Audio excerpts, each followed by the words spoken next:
Hello, and welcome back to our second episode of Dungeons & Dragons. We are Roll NYC. My name is David. That's Rob. That's Kat. And if you joined us for our first episode, thank you for joining us again. Again, we are a group of friends who love to play D&D, and we are here, and we are ready. Last time on our little adventure here, our two heroes, Dameon Strider and Viladro Drazylwyn, there you go. a human blood hunter and a human cleric. So far as you know. So far as the world knows. We have to talk about what Dameon knows, but we'll get there. He doesn't care. Well, would I be a monster to you? I don't know. Depends. I guess we'll have to find out. Your thing, you just think your medallion's off. It's always glowing. Yeah. It's always. It senses magic, and I live in a magical world. Yes. Just like, make it stop.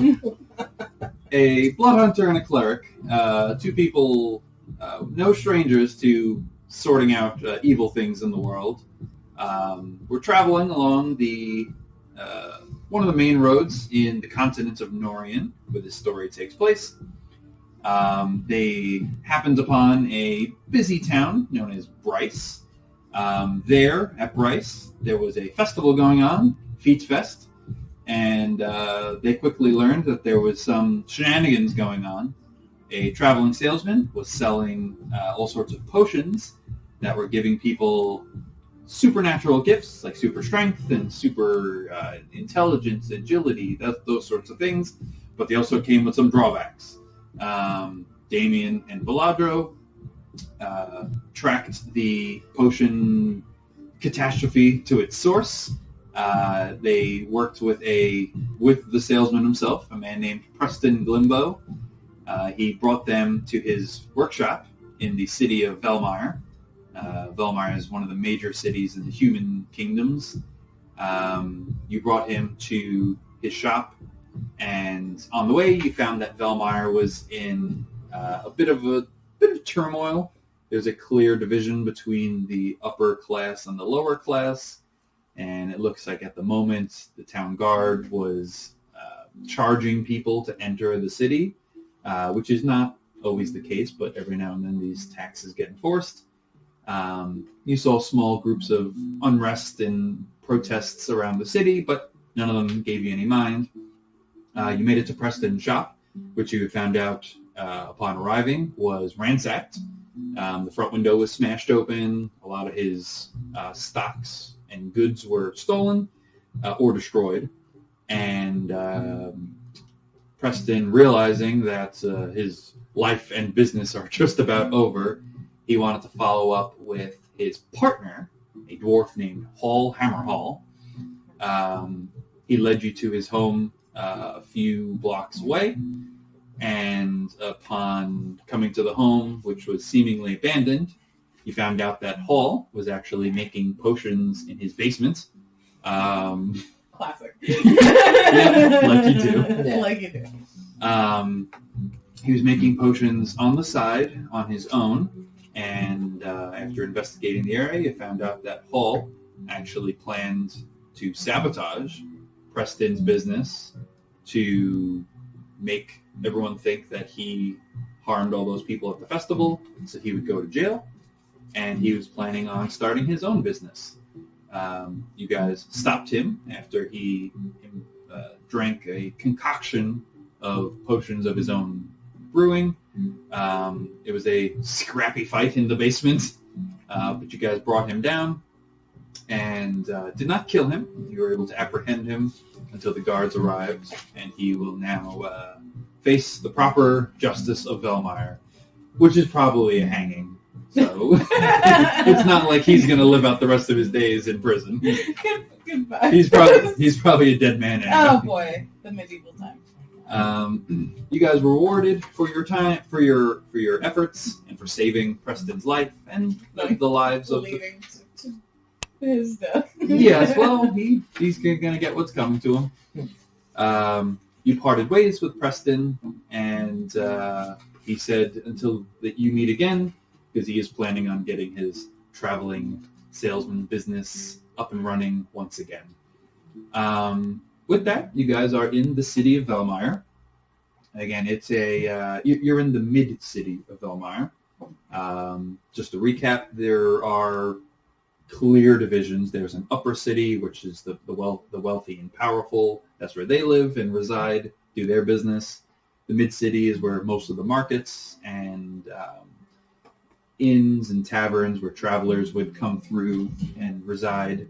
And then there is the lower city, where a lot of the manufacturing happens within the city limits, as well as where a lot of the poor live. So you're currently in the mid-city. Again, you guys are free to do as you please. You are welcome in the city. It's about 8 p.m. by the time everything wraps up. So is there anything you wanted to do in the immediate area? What's on the agenda? What time did you say it was? 8 p.m. It's about 8 p.m. Yeah. Is there anything you need to do? Well, I would like to go to my church that is here, to the Church of Mitra, and visit my sisters, and we can also stay there as well. I'm allowed in. I guess. Okay, Yes. Yeah, as long as you don't burn when you go into temples. I don't think I'm the one who burns, but okay. Yes. So that's what. I mean, if you light me on fire, I'll burn. We can try that as well if you'd like. So I would assume, because the House of Mitra, I don't think we went through a specific what the name of the church is. I would assume it would border the Midtown and the slums of Lower, because we try to do a lot of philanthropy. So yes, there are actually several. There's a main church to Mitra, and then there are several almost like satellite locations. Mitra is the goddess of death, and a lot of it also does involve. There are some medical stations set up around the city. So for people who can't necessarily afford going to the doctor to take care of whatever injuries or illnesses, the sisters and brothers, there are men and women who serve their deity proudly. They're there to kind of give free, service. One of the things you're aware of is that, at least here in Velmire, most of your work is, pro bono. You do it for free to the people of Velmire. But the temple does have particularly wealthy backers. So the main temple is actually in the upper city. Okay. But there are several small chapels and, like I said, for lack of a better term, like medical stations set up all throughout the city. There's probably a dozen of them. Yeah. So I'll say my main satellite is in more of the middle lower. Okay. I'm a humble sister. And I go help further down. So not hopeful. Look at me. Okay. So you want to head to one of the ones in the mid to lower city? Okay. And you are going now? Do you want to go first thing in the morning? Do you want to go now? Well, because I would want to stay there if possible. Sure. You would, especially as a sister of the church, you would have lodging. You probably could get him a plus one. He might be expected to help out in some simple chores. I'm staying the night. just make your bed. That's all. Pretty much clean up after yourself. Clean up after yourself. Some caretakers you are. Everyone has to do their part. So yeah, I think since it's late, we can head that way. Okay, sounds good. So the mid-city market or the mid-city is actually the biggest part of Velmire. So you can walk, probably take you an hour or so. Hot dang. You can hitch a. Actually, you do have horses. Yeah. So you can probably hop on your horses from the stable and then ride them to a closer stable, because there are stables all over the city. City bike. Pretty much, yeah. Hop on your city bike. Yes. Okay. Perfect. Well, I think we'll do that. We'll get our horses and then take it to the next parking location. Okay. Sounds good. Yeah. Because you're a member here, you might actually even be able to bring your horses to the temple. Mm-hmm. They probably give you parking.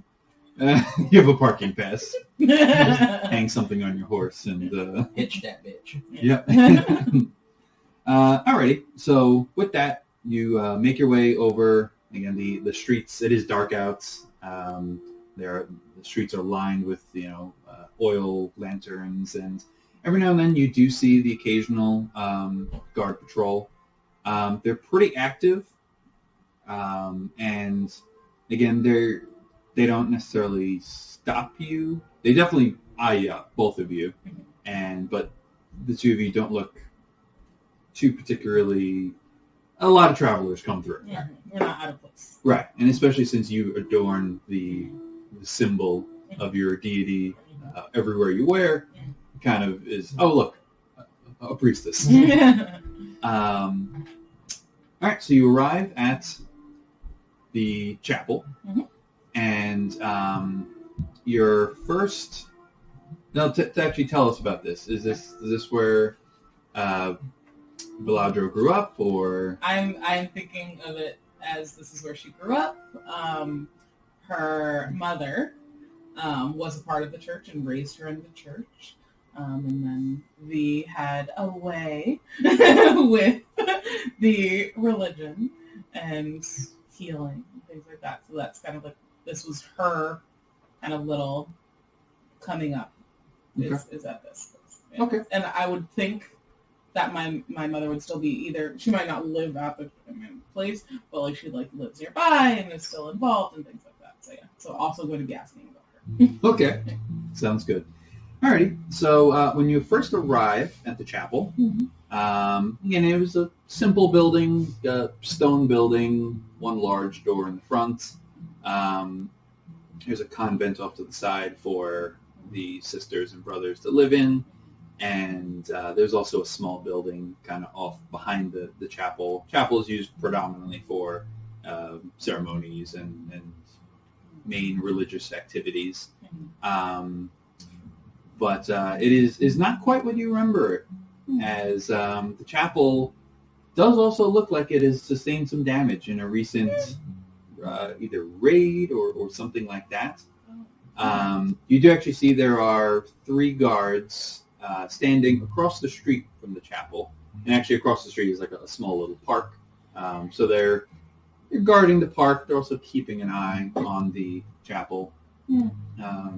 It looks like the door, the front door, which is a kind of double swinging wooden door, looks like part of it was damaged and is currently closed, but is haphazardly blocked. It's not like a fit seal. It looks like it's a temporary fix until they can do a more permanent repair. Okay. This is where you're from. Not how I left this. I'll have to see what's happened to you.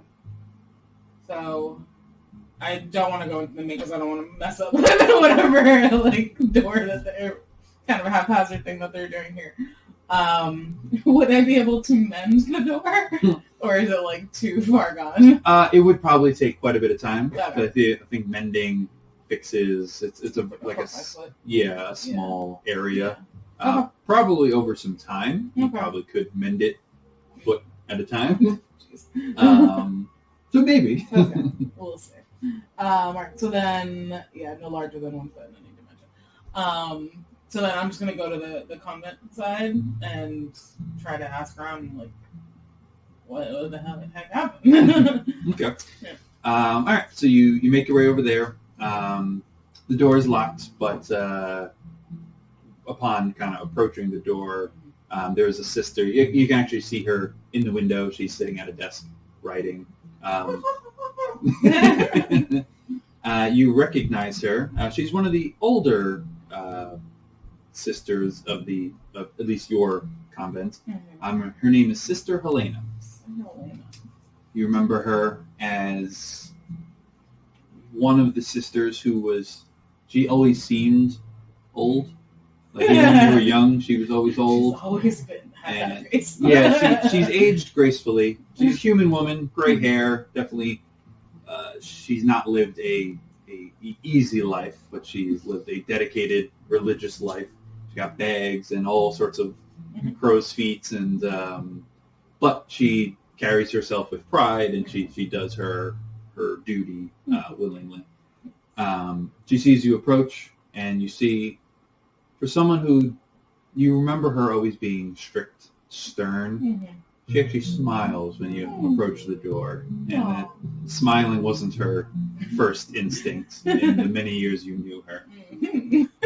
She gets up and unlocks the door from the inside, and she goes, "Hey, you are back. It is good to see you." It's good to see you. Hey, who is this with you? Introduce yourself. Dameon, I'm following the for now. He's been traveling with me. He's good. He can be trusted. Yes, 100%. I trust him with my... If she trusts you, then we trust you. Please, come in. And she opens the door for you. You come in, and again, it's a very simple convent. When you first walk in, there's like an open study, if you will, a few desks for the sisters or brothers to sit at, record notes. A lot of them spend time copying old books into like newer books, just to make sure the old faith doesn't get lost to time. No, the dutiful work. Yes. But right now she's actually in the room by herself. She closes the door behind you, and she goes, "It is quite good to see you. What brings you here?" Well, we were traveling nearby, and I wanted to check in on you guys. It seems like I came at an appropriate time. What's happened to the chapel? It is what is happening to Velmire as a whole. Velmire has always had a troubled past of violence and gang warfare, but usually we are left out of it. The public and the town guard see what we do for the people of Velmire, and we usually keep on everyone's good graces. It would appear not this time. 2 nights ago, a angry mob came to the front doors of the chapel. She eyes you up, and she kind of looks back to you. "You can be trusted?" Please, speak freely in front of him. Come sit. I will prepare you some tea. Oh, that's trouble. Yeah, I'm making myself some, so... Thank you. Would you like some tea? Yes. 2 sugars, please. So she goes and prepares you some tea. You sit down at a small little coffee table with a few little chairs. Very simple, kind of uncomfortable chairs, but chairs nonetheless. And she goes, "They were demanding that we return the money that we stole from them. There is apparently been some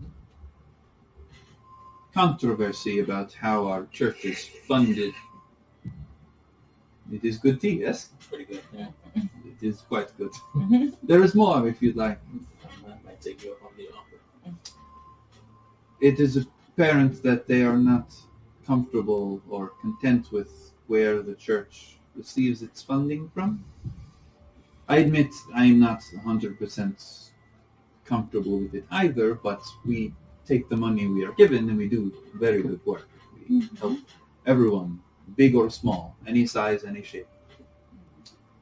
However, they were demanding that we return the coins we stole when we said that we have stolen nothing. We give to you. They charged into the chapel, destroyed many of the pews, burned some of the books, and we did not have we do not really hold coin here, so Exactly. not much in terms of monetary value was stolen. We had the town guard was nice enough to help us barricade the doors, and they have been positioned outside to make sure that nothing else happened. However, that was really, as it turns out, the least of our troubles. The least? Later in the night, in the dead of night, a small group of what I thought were simple thieves came in and broke into the chapel and stole several very precious relics, very precious to our religion. We have asked the guards to help, but the sisters here, the ones that survived anyway, Survived? we did lose, yes, Sister Josephine. She tried to stop them and call the guards, and, well, let's just say when the church was first hit, the guards did not give it much mind. Only after the death of a sister did they position guards here. Then hope Mitra welcomes her. I'm sure she has. Mm. But yes, they are more so symbols. They are not things that we use regularly, but they are things that have been passed down through generations of brothers and sisters of Mitra, and it is a travesty that we have lost them. Even in these last 24 hours or so, the threat of closing down our churches here in Velmire has spread like wildfire. So perhaps it is good that you are here. I only wish you could have been here. You too. You look capable. It's very capable.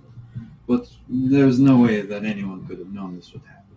Like I said, we usually stay out of everyone's crosshairs. And all we do is help the community. I agree. Was he there during the attack? Do you know what these thieves look like? Or They were unfortunately clouded. Again, they came in at night. Did not need much in the ways of torchlight or anything like that. They infiltrated in the dead of night and acted like shadows in the night. But, well, I unfortunately do not know much about who they are or what their purposes are. But the relics, while they do carry mostly symbolic importance to us, they are valuable magical items, and in the wrong hands, I fear what could be done with them.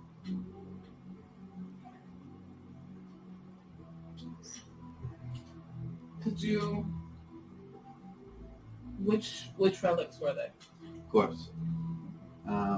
They were, in no particular order, a set of robes, blessed robes, known as the Mantle of Resolve.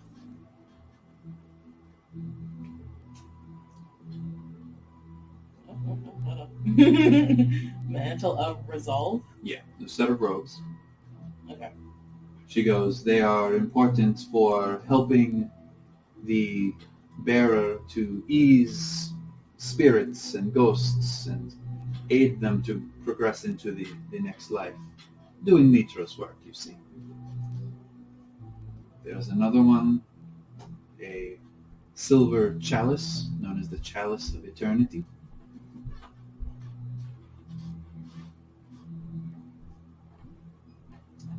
And the chalice is sacred because it is able to, if needed, bless, but also recreate any fluid that is added to it. So in terms of making holy water or other sacred fluids, it is invaluable. Again, these are not things that we use all the time, but they are very important. They've been with us for years. For generations, yes. No one has ever been so brash to try to steal them, and they were even under fairly high protective. They were guarded by wards, and so whoever was able to remove them was Magical in nature. and knew exactly where they were and how to remove them. They were in and out in several minutes. Could this have been an inside job? It is possible. I mean, I have questioned the brothers and sisters who reside at this convent. I have not had the opportunity to question every one of our members, or even the ones that have retired from service, but again, this only happened 2 nights ago. The third relic that is missing is the ashes of the Undying. What? This is probably the most concerning one. The ashes were said to be the ashes of a lich who were killed many years ago, but were burned and then consecrated before the lich could be reborn in its phylactery. The ashes contain immense power, even in a dormant state. And again, the sheer power of this could be used as a power source for all sorts of magical rituals, or I fear to think of what could be worse than bringing another lich into the world. It is imperative that that one above the other two are recovered. However, unfortunately, we do not know where the ashes are. A few of the sisters and I were able to scry and locate 2 of the relics, the mantle and the chalice. Okay. They are still here in Velmire, for now, anyway. I can show you where they are if you are willing to investigate. There are, well, we don't really ever have the need for mercenaries such as yourself, and to be honest, you are more capable than most of the members of our brotherhood and sisterhood here. If you could at least investigate to see where they are, and I do not want any harm to come of you. I could not bear losing another sister, but it might be our best shot for now. We've asked the city guard, and they have offered us nothing. You never do. And with our funding currently being held, we cannot hire outside help. So, this is where we are right now. Will you help me in this? I can pay you from my own wallet. If you need. Well, let's just see how it goes, and I'm more concerned about those ashes than anything else. Mm-hmm. I mean, if everything is cleared up and we recover our funding, I will make sure that you 2 are paid for your troubles. You will be saving more than just our temple. You would be saving anyone that we would be saving in the future had we not been closed. So Velmire would owe you a great deal of gratitude, but I understand gratitude does not always put food in your belly. And Velmire doesn't always have a good way of showing their gratitude. Not to those who do not kiss up, unfortunately. Exactly. It is about who you know here in Velmire. Okay, so tell me the locations. Of course. I will show you where they are on your map so you can make your way to them. Are you a Velmire? Okay. Just make it. I'll make a big box, a middle box, and another box. She goes, currently the mantle is somewhere here in the Mid-City district, so it is not far at all. Mm-hmm. The chalice is somewhere in the lower city district. Unfortunately, the spells that we are able to put together, they are rituals, and they give us a sense of where, but not the exact. But we know they are here. So, mantle, middle, chalice, lower, ashes, unknown. Correct. We do not know where the ashes are currently, but Perhaps if you come across someone along the way, perhaps you can find out where the ashes are. Anything you recover is better than nothing, but the ashes are very important. And when the attack was 2 days ago? 2 nights. 2 nights. 2 days ago, the items were stolen the same night. So 2 nights ago. We told the guards of the attack, and then once things were stolen, we told them the following morning, and that is when guards were posted, so they've been here just over a day. And of course, there have been no concerns since then. Do you think, with your expertise, should we start hunting tonight or wait till the morning? Well, we should probably start tonight. The longer we wait, the more chance that it gives them to slip away. My only concern is I don't have as much power right now. You are welcome to rest here, if need be. Thank you. The convent is always open to you. And again, if you are a friend of Viladro's and certainly going to help us, you would greatly be a friend of Mitra, I'm sure. Alright, I guess we should have you at full power, if anything. So, I can also change my spells. I'm a cleric. I can change my spells. As a cleric. I can pick whatever spells I want. I thought you meant like I can change my spells, and then now I have new spells. I was like, I don't. Well, I could get like You can kind of prepare yourself Yeah, for what you think you might be. exactly getting into, like yeah. you detect. I don't have detect magic prepared. I can get detect magic. So we'll rest tonight, and as soon as we wake up, start looking for clues. Sounds good. Like I said, if you rest here, get somewhere around like in the ballpark of like 6 hours or so of rest, you'd have finished a long rest. It would send you out around like 5 in the morning, so it would be definitely an early start. But yeah, that would definitely work. All right. Is there anything else you want to ask Sister Helena? Anything else you need to do before you call it for the night? I just want to, like, when everything is said and done, and I'm like, we're like settling to go to bed, and I'm just something that really feels like the attack was just a distraction to get to those items. Someone set that up so that in the chaos and the turmoil they could come in, and You think it was premeditated? I actually don't. Oh, you don't want to tell? Oh, okay, I'm sorry. Okay. She hears everything. Sister Helena's been around forever. She is. She will know if you think about masturbation. She will know. Sorry. Very sneaky. Oh gosh. As you were. Yes. I mean that is a very good point. I just cannot. What are you doing? He's not here. Or she's not here. That's very weird. I mean that is a very good point because I just don't even know. Like, would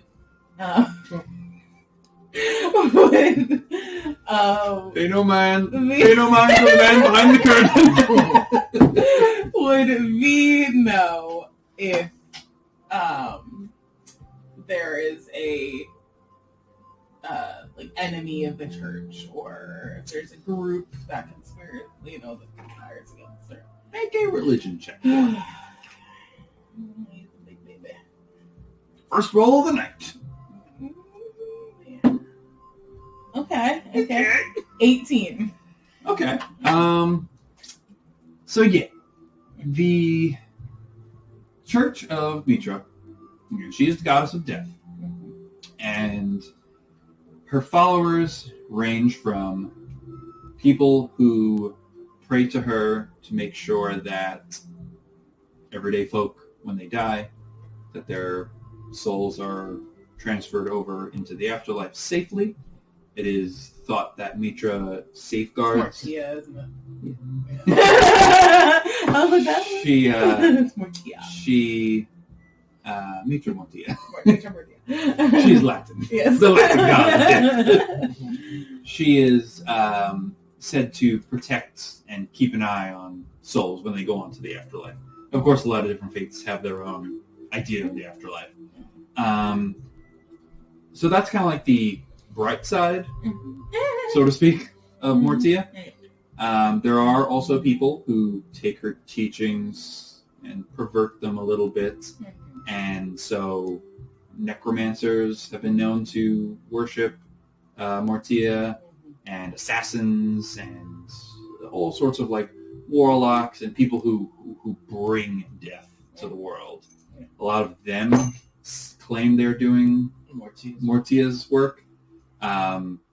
Unfortunately, the gods don't come to people that often, so you get what happens is you get two different classes of people who all say they're doing Mortia's work, but they're drastically different. So yeah, there are other sects of Mortia worshippers. They're not usually very common. Again, you don't usually get like a circle of assassins. You'll get like an assassin who claims they have Mortias guiding their blade or whatever. Other than that, there's generally some unrest where like if someone dies prematurely, they'll say, people will say Mortia took someone and it wasn't their time. As a follower that when Mortia says it's your time, it is your time.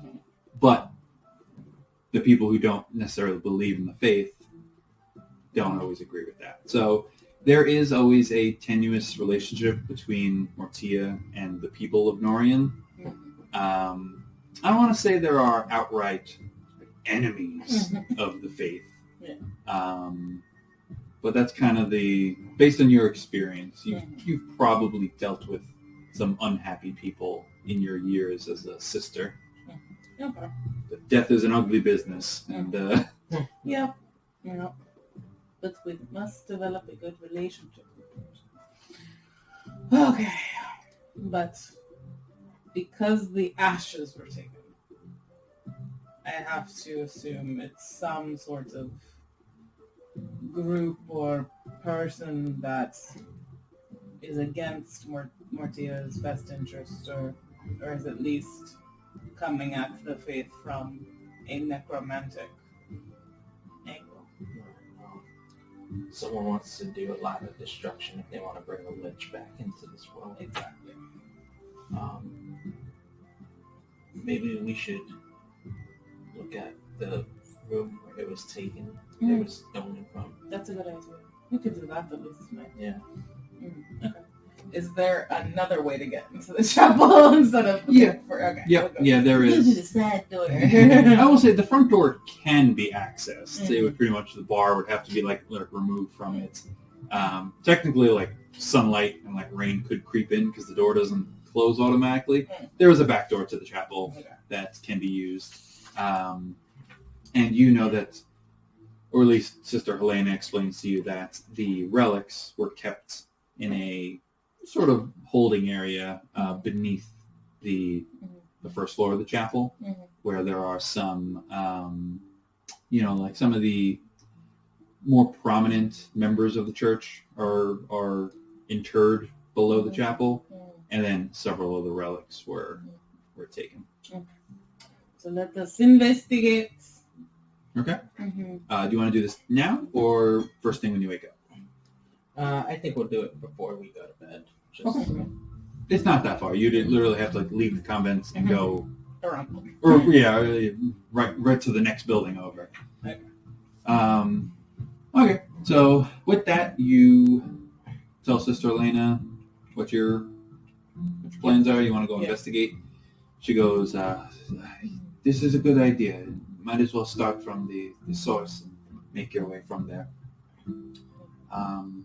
if there is anything else you need, I will be up for the majority of the night. So my door is always open. And you remember she has a room on the first floor of the convent. There was one floor up that has pretty much all where the brothers and sisters sleep there. There's only a handful of active members of the church, so there would be room for you guys to bed. It would be pretty much like an open, like, community sleeping room, but you guys would each have a bed and somewhere to kind of store your stuff for the night. And it's safe for the most part. Yes. Okay. As safe as a room full of nuns could be. I mean, Let's be you're real. safe, but... Let's be real. If something happens, they're going to look to you. I was not saying, if you're safe, are you protected? That's different. Yeah. Okay. But, okay. So you're going to head over to the temple. I will say, you do still have a key. Yay. So you're able to unlock the back door. Again, you're kind of entering from the back side of the chapel. So you kind of see the altar. It's dark out. There are several stained glass windows, some of which, not all of them, some of which look like they've been smashed in the attack. You see several of the pews. Again, Do you naturally have dark vision, sir? No. Okay. Somehow, V is able to see in the dark. That's actually a good point. So you are in pitch black, and you're like, you probably instinctually like, all right, are we going to light a lantern or something? Sister Helena might even provide one to you, but yeah, but I'll go into like a dark and like you don't know why. like I start heading down without like. Yep. So there's a door behind the altar that leads down below. Immediately, once you go underground, it is cold and dusty, and it's not somewhere that is frequently accessed. It's not really. Again, the priests and priestesses don't really use these relics regularly. But at the bottom of the steps, there is a metal gate. There's like a vine pattern on it, and it's secure. It's heavy, cold metal. I say you have a key to that as well, or Sister Helena could give you the key. And do you want to light a light? Do you want to light a light? Because at this point, you follow Viladro down the stairs, and it's just pitch black. Wow. You are now in the basement of a chapel in the middle of the night. Yeah, I'll light a torch. Okay. And then she'll just be like, "Oh, thank you for that." I assume you know the area very well. Exactly. Once you get down there are sconces that you can light that would illuminate the room, or you can just carry the torch around. But again, there are maybe 8 sarcophagus that are raised up from the ground. Again, they're all dedicated to different brothers and sisters of the faith that have served, some of them 100 years ago or longer.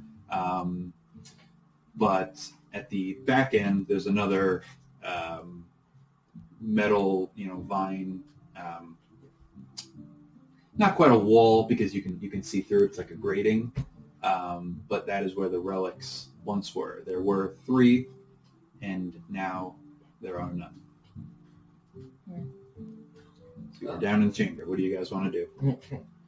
Are there footsteps? Footprints? Or Footsteps. Footprints. Evidence of footsteps. You hear footsteps. It is your comrade walking around the room. There's someone here.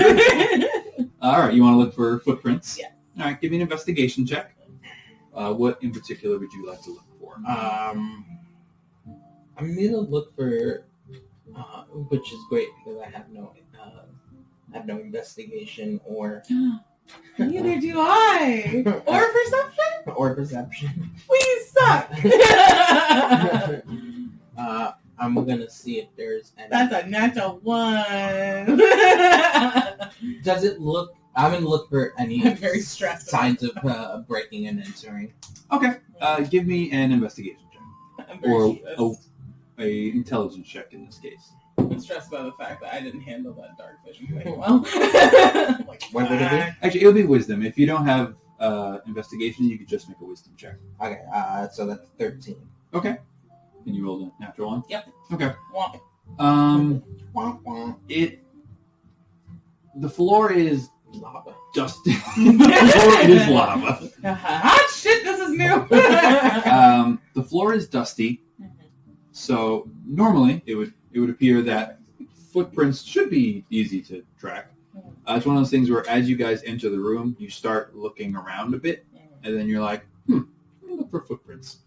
You look around, you two have cast footprints, and it does seem like there have been other people down here that have also cast footprints. So you kind of get a little lost of like, there are footprints leading to the caged area, but you're not sure how many, you're not sure when, you're not sure. It could have been Sister Helena for all you know. Yeah. For, you said you're investigating signs of like a break-in or, okay. So you're, as Viladro kind of just wanders the room, You're doing great. yeah, you figure she's having trouble seeing in the dark, so You need my torch? you make I'm your way. dealing with my... You make your way over to the caged area, Mhm. and you can see that the door of the caged area has a lock on it. Mm-hmm. The door itself is still currently locked. Mhm. Does not appear to have been like opened or tampered in any way. And there's actually still an active ward, a magical ward placed up on the door frame. Okay.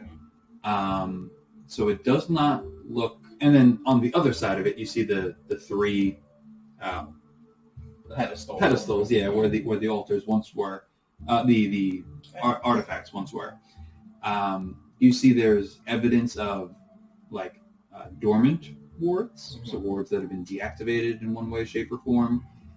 So there are not currently wards over there, but it looks like whoever accessed that room did not go through this door, Right. Okay.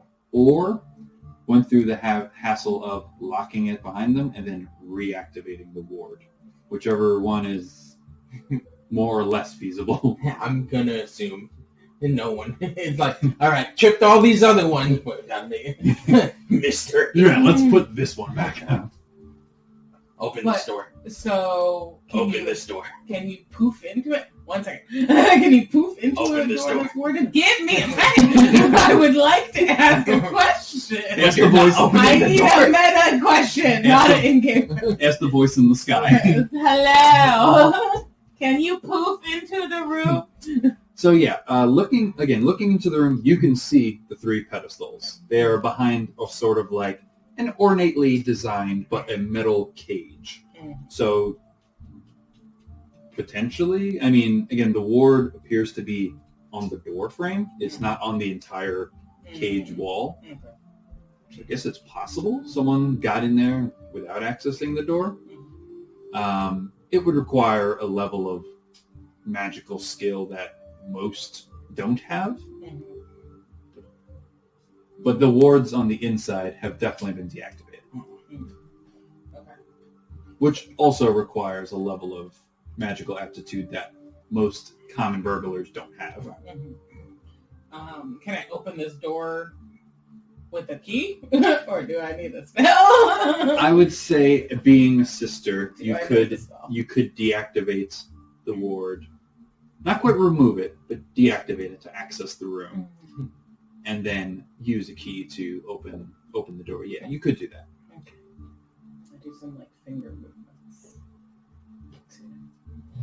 Dormammu, I come to bargain. I come to open this door.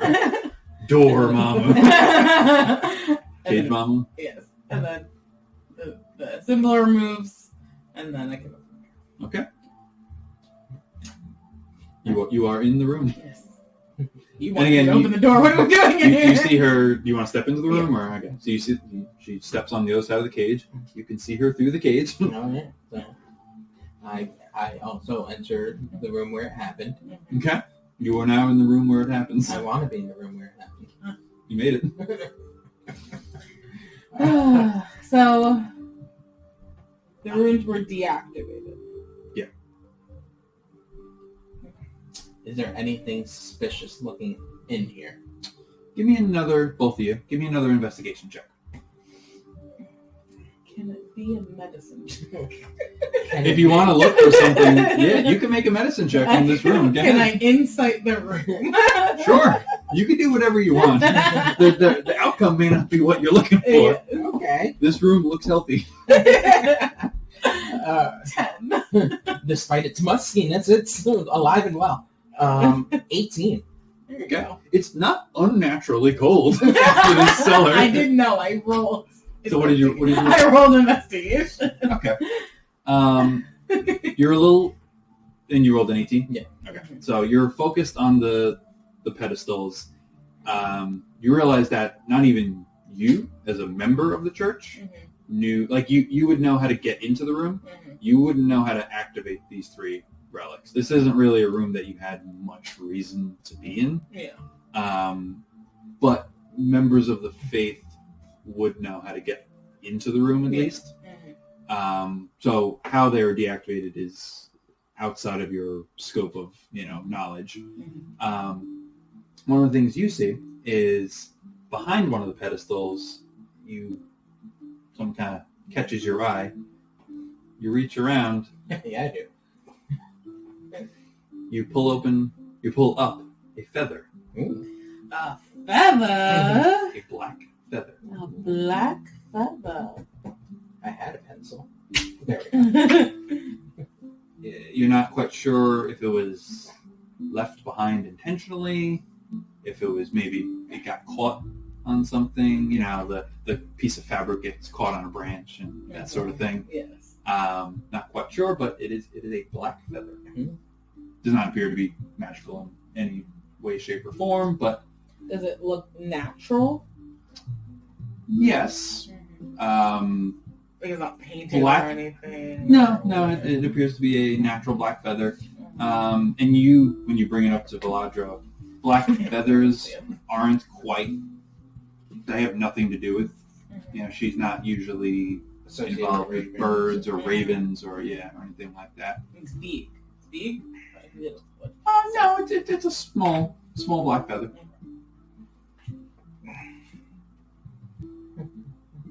What's the name of the bird creatures? Arakoa. But then it would be a big feather. It could be a little area feather. There are Arakoa and there are Kenku. Kenku, that was the Kenku. Kenku are more raven-like. Yeah. You're not quite sure if it's a Kenku feather or it's a black Need to bird. take it to a biologist. Yeah. Bring it to the doctor. We need a scientist. What do you think? Can I find any traces to see if a baby or undead have been? Sure. Is this something you can... I just have advantage on wisdom when checks I don't know. should track fey fiends or undead, as well as intelligence ability checks to recall information about them. Okay. So, or could I just be the feather looks like a regular feather. It doesn't in any way kind of tip something off to me. You can certainly make a check at advantage if you'd like. Yes, please. I would greatly appreciate that.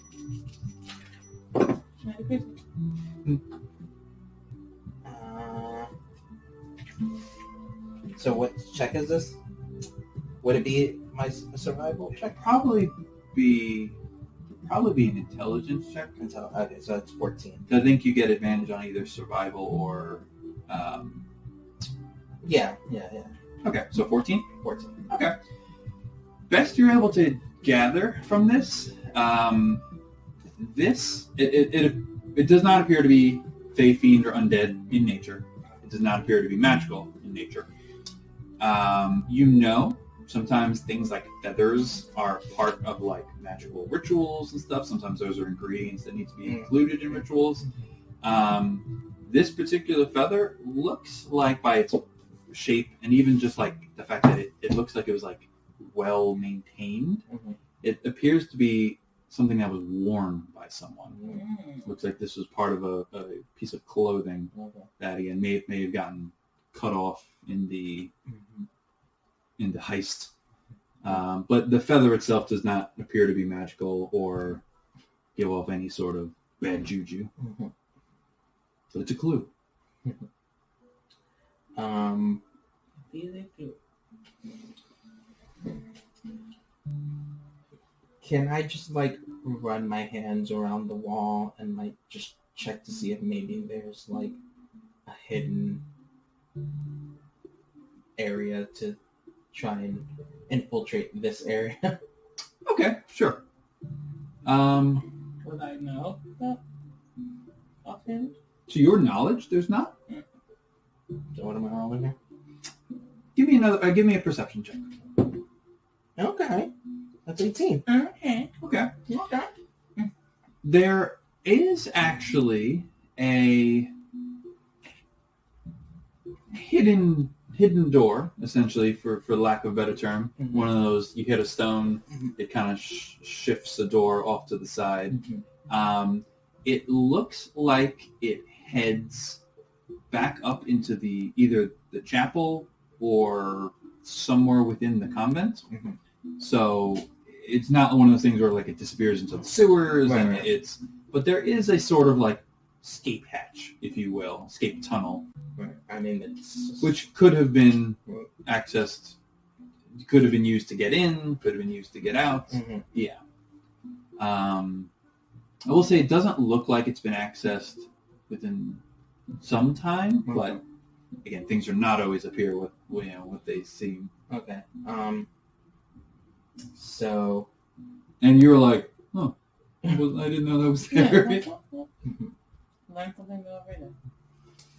All right. So I'm gonna suggest that if we're essentially done here, we should go through this hidden area because we might pick up a clue that way, and we're leaving anyway. Mhm. So you might want to lock that door. Though. Yes. I'll go back. Flip back the board. Alrighty. So you lock the door. Yeah. You ward it again. And you guys are. I imagine you lock the door that you came in through behind you. Also, Yes. if you're not going out that way. Okay. I'll go back up.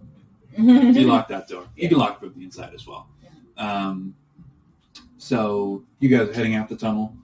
Again, it goes out maybe 30 feet or so. It looks like it's a carved out, definitely a man-made tunnel. Looks like it's been here for quite some time. And it looks like there are a few branches that you're able to go to. It looks like one tunnel leads you to the left. There's one to the straight, and then there's one that branches off to the right of the straight tunnel. Can I do a survival check to see if there's been any recent footprints? Sure. Give me a survival check. You're so fancy with your checks. Check 1, 2.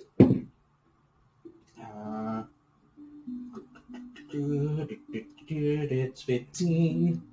Okay. Yeah, you see two clear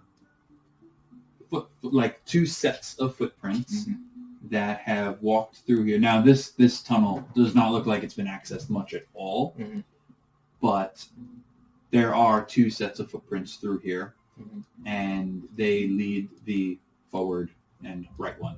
Like they look like they are moving with purpose. And when they turn into one set of footprints, that's Jesus holding you. Yes. Yep. Mortia. I believe in a different. There's only one God. Oh, jeez. A lot of gods out there. So I pointed out to V, maybe we should follow this path. Pursue this. Are they humanoid? Yeah. Yep. They are boot prints. Footprint. You're surprised that they're not covered up. It looks like everything else about this seems to be well organized and well kept. But yeah, you do find a perhaps flaw in the in the heist. On the escape, they Mhm. didn't figure. All right. Let's follow them as far as we can. Okay. You So- have a better eye for this than I do. So you progress along. Again, it's a short tunnel. It looks like the one to the left leads to a ladder going up. The one straight ahead leads to a ladder going up. And then if you follow the tracks, they go straight and then right. That also leads to a tower, a ladder going up. You want to follow that one? Yep. Okay. So make the bend, turn around the corner, ascend the ladder, and you open the hatch. It actually leads you outside. There is a small little, essentially secluded shack that is well within the confines of the convent, but it's kind of like, we'll say it's across the street and in that park. It's well secluded, and to the common eye, you would never quite know that it has anything to do with the church. But it leads you up here. Do I know what the shack is? No, there was actually nothing that ever. Again, you didn't know there was a secret tunnel down there, and from the outside looking in, it looks like something that's part of the park across the street. It has nothing to do, and the park is not church property. Property of the wonderful city of Velmire. Can't believe there were these tunnels there the whole time. You're also able to figure out, looking at the other two tunnels, one looks like it goes to the convent. The other looks like it goes to the other building that belongs to the church. So it looks like these tunnels do connect the three church buildings as well as this other tunnel out to the park. Okay, I guess that's not that suspicious. No. Okay. Okay. So it still see a trap? leads into the shack or in front of the shack? It leads up into the shack. Okay. And as you pop up, you see that you are across the street from the chapel in the park. Okay. Well, I guess we should do a little investigating in here. Of the shack? Of the shack.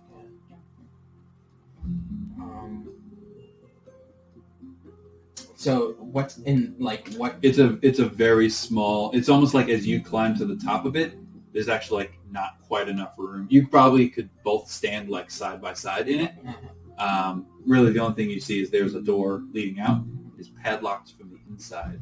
Oh, Interesting. does it look like it was picked or anything?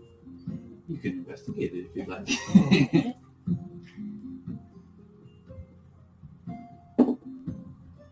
You. Or The padlock does not appear to be. It is locked. You give it a little tug. It is locked. Does not appear to be tampered with. And again, there's not really much else going on in the shack. There's a little bit of a space below the door, but other than that, There's no window in here at all either? not a window. Like I said, there's a space beneath the door, but it's like a small crack. But I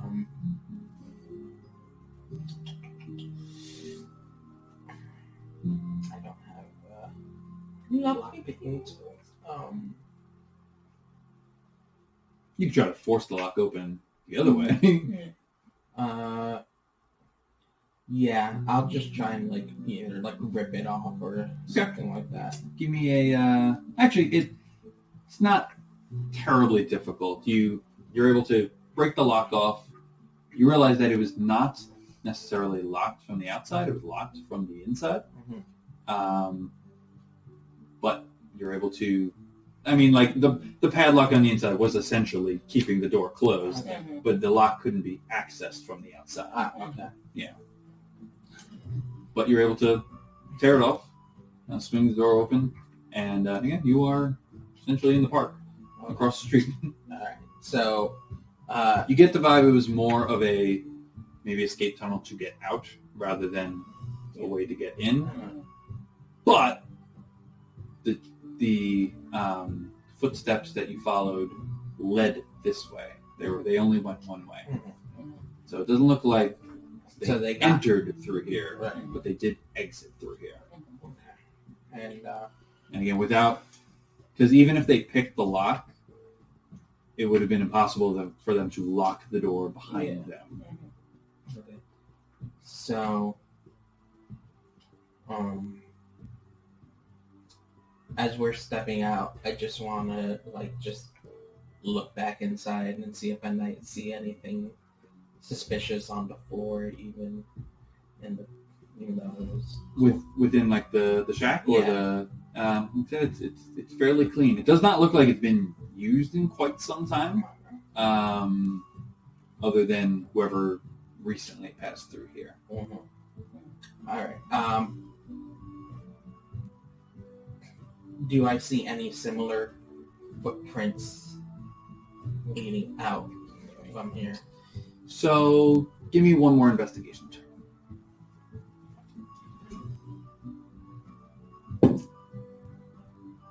9. Okay.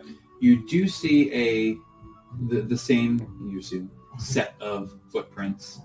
They head into like the center of the park essentially, but then eventually you get to where it's dark now, so there's no one in the park really, but you get to like common walkways and stuff like that, and you see the footprints disappear into what would be a regular walkway, a regular thoroughfare. Right.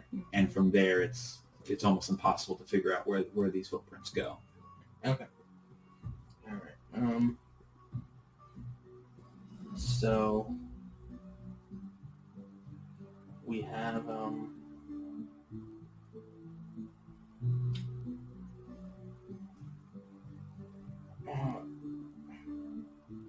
so we have pretty much what we're gonna get from that.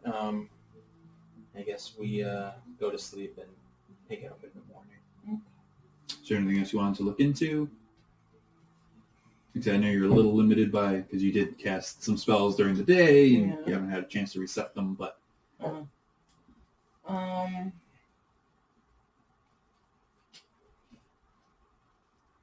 I want to try to talk to. So Helena was there when they attacked. Like she saw them, but she didn't clock an image of them. yes. So she was there when, I mean, technically they were all there, but she was in the chapel kind of like tidying up when she heard commotion coming from downstairs. And at that point, that was when she found Sister Josephine. Josephine was maybe the first to investigate. And at that point, Josephine had already been run through. And again, you remember most of the sisters here did not take to the militant lifestyle that you did. Most of them were simple priests that were not, even Sister Helena, she's dedicated and faithful as they come, but she actually, to your knowledge, possesses no fighting skills or even magical prowess. Like you were one of the few people in the church, or at least this small convent, that actually possessed the ability to cure wounds magically. Most of them did it through simple remedies and ointments. Herbs. Yeah, herbs. Herbs. Okay. So when we retire for the night, I would like to go to Lady Helena myself and just ask her if she knows of any cults or anything that wear black feather robes or anything like that. Okay. So you want to do this without Viladro's involvement? Okay. All right. She is up. Like I said, she's planning on, looks like she maybe slept during the day, awake at night, just, their door is always open, as well as she's probably spending long days trying to figure out what happened here. All right, so you asked her involvement of cults that use black feathers. Mm-hmm. She goes, I am unfortunately unaware of things like that in the city. That sort of thing does not really come to our door. Like I told you before, we are usually left alone quite a bit. I have heard of people adorning animal skins or bird feathers as ritualistic garb. I would not put it past that it could be a cult. These things do happen from time to time. Fortunately, I do not know anything specific, but I do not think in my heart of hearts, I do not think that the attack on the church and the theft of the relics were an absolute coincidence. I agree. Were you aware of the hidden passage behind the relics? She actually takes a moment. She's like, you found that? Yes. I am aware, yes. I'm one of the few that are aware. We found a set of footprints down there. And unfortunately, not much else. What's the significance of that shack that was attached to it? It is it was built years ago as a simple means of escape should the temple ever come under serious attack. When the attack did happen, the sisters and I, barricaded ourselves downstairs as it was warded and locked, so it kept us safe from the angry mob who tore through our church. The secret tunnel is just that. It is an escape hatch in the event of real emergency. Luckily, we did not need to use it. I have not been down there in years. You said someone passed through there. It looks like it. Have you had any new converts come in and... I mean, we do have people come and go quite a bit. Mm-hmm. Most of them, there are actually many who come and they are cured by us, so then they wish to help and return the favor that they were given. Yes, I could pull up our most recent converts. I've been skimming through my notes, trying to communicate with people from the other convents across the city about maybe people who retired from the faith. Did you found some sort of evidence that? Did you tell her you think this was an inside job, or you told Viladro that? I just told him. Okay. I'm not willing to rule out. I will not rule out, anything. I want to be thorough. Right. So, when you were attacked by the angry mob, you all barricaded. Did everyone come back with you when you after the proceeding, or did some hang back? You're talking about after the mob left? After the mob left. Yes, the clergy and I left once. I went up first, and we made sure that it was safe.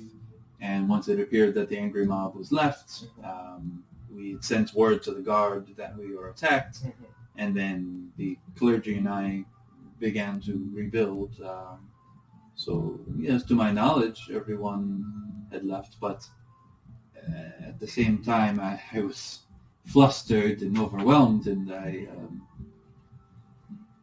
suppose I could have overlooked something, but...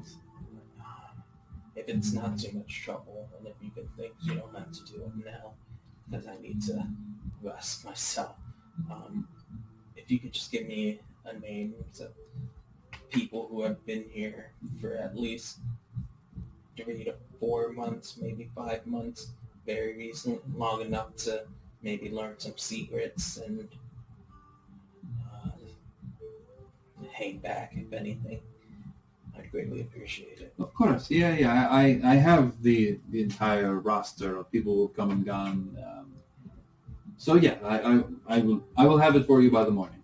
I appreciate it. Of course, thank you for your efforts. I appreciate it, and this is not how I wish our meeting would happen, but That's usually how it goes for me. You do this sort of thing often. Yeah. Like that. Yeah. Yeah. Well, I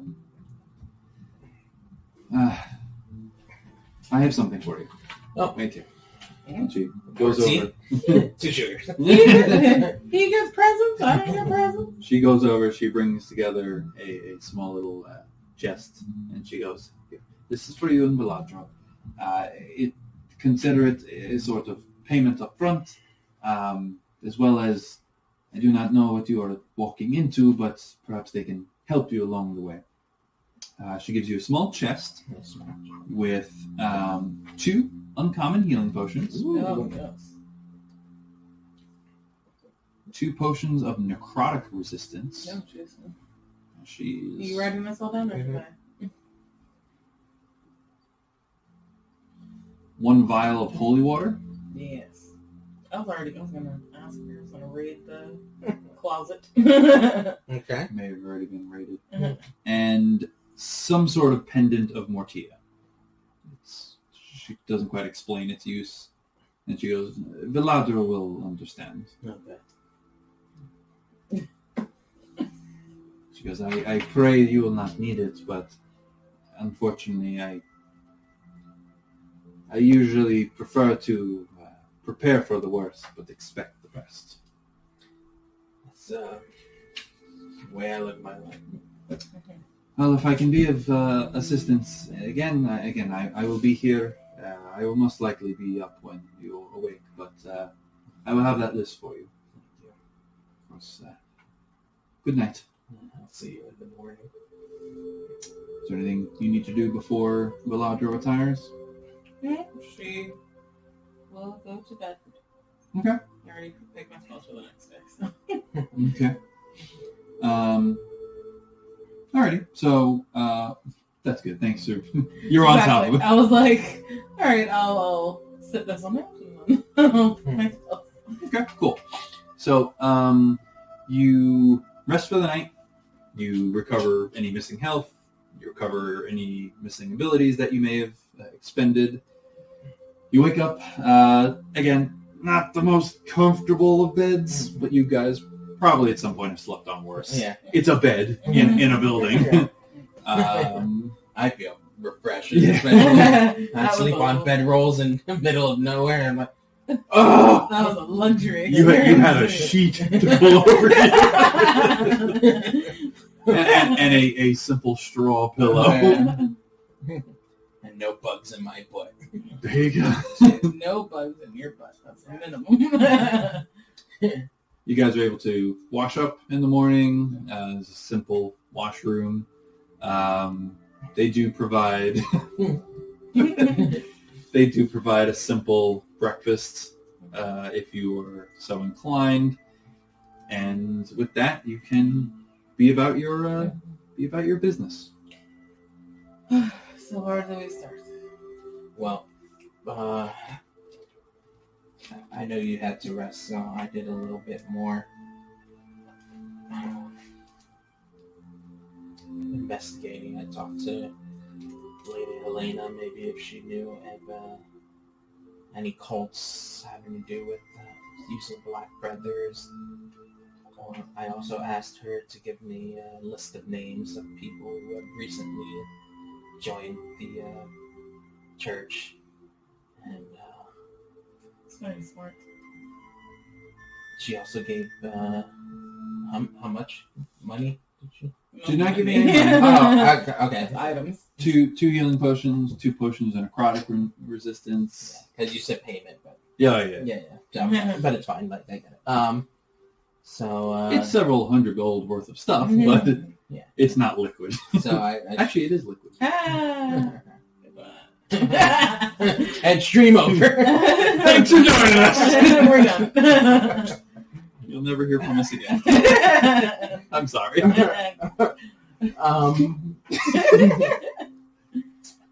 Okay, so we have 2 healing potions, 2 potions of necrotic resistance, a vial of holy water, and this pendant that she said you would know. And as it's a silver chain, I'll probably say the symbol of Mortia is probably a skull. Again, which is why a lot of people are immediately like afraid of it. But again, skull, death, circle of life, all that. It moves. Death is a part of life, unfortunately. Yes, it is. And as you hand it off to her, as soon as it comes into your grasp, it like hums with a sort of power. You know this as a simple pendant of Mortia. It's not a attunement. It's pretty much a one-use item that allows you to cast a channel divinity without expending one of your own uses of it. You'd essentially use the pendant to expend the power, and then it would just become a silver necklace. What does... That was the name of the spell. Yes, I was... So, what does Channel Divinity do? You have, as a cleric, you have Turn Undead, which makes the undead run away in fear. Yes. And you have one that's... Lets you talk to your god. That's... No, is that... That's what we know. So, You're talking about divine intervention. there we go. You don't have that yet. Okay, yeah. But as a grave cleric, every cleric domain gets their own channel divinity. I think you have the one where you can like mark someone. Yeah, Path to the Grave. So they take more damage or something. Yeah, I cursed someone. Which would have been great against Maul. I completely forgot. Knowing your abilities. I know. That's my job. I was just you have a book. And you think I read it. Yeah. So you choose one creature within 30 feet of you, cursing it into the end of your next turn. Until that time, you or your allies hit the cursed creature with an attack. It has vulnerabilities to all the attack damage. How many times you have it based on your wisdom, or? No, I think you only get a set amount. I think you start with one use. It's a channel divinity. So, and then when you level up, you get 2 uses of it. And I'm pretty sure it's per short or long rest. I don't know, because Alejandro had the channel divinity where I could get an extra hit depending on my... I don't think that was a channel divinity. I think that was the war priest or something like that. You had guided strike and war god's blessing. That was your war god's blessing. I missed +10. Now I hit. +10 usually does it. Oh, I rolled a 5. Now it's a 15. Yeah, I'm pretty sure you have Turn Undead and Path to the Grave, and you can use. I think it's once. I think you start off with 1 use of it, but yeah, look it up. Yeah, and then 6 level is 2. 18 is 3. And it's per short or long rest. Yeah. Cool. Okay. So you got 1 use of it, and then the pendant can let you do it once without expending your use of it. Cool. And I'm pretty sure it's for 1, like the Path to the Grave. I think it's for 1 attack. Like the next time they take damage, they're vulnerable to it. Cool. Next time. So that being said, again, you are awoke. You are woke. What? And it's early. It's probably like 5:30, 6 a.m. ish. By the time you prepare yourself, get your armor ready, and have something quick to eat. What do you want to do? I want to, if it's all the same to you, I want to start in the, where was the chalice located? In the lower, right? Chalice is lower, Yes. mantle is middle. I would like to start in the lower. So I just wanted to let you know that I refocused on different things, and I wanted to let you know that I have locate objects now, and that'd be helpful. Maybe. You never know. Sounds pretty good. I don't see the downside here. And I have detect magic now. So. All my other things. You remind me though, locate object I think is in a close. Yeah. Oh, wait, sorry. I think it's in like a close proximity. That was like 100 feet. 1,000 feet of you. Okay, so, which is good, but like if you did it now, it wouldn't be like, all right, turn left at the corner. Exactly. It's not quite GPS. It's close though. Once you're close enough, it's GPS. It's like There it is. There it is. Okay, so you have locate object. You said detect magic. Alright, so... But of course, the lead will...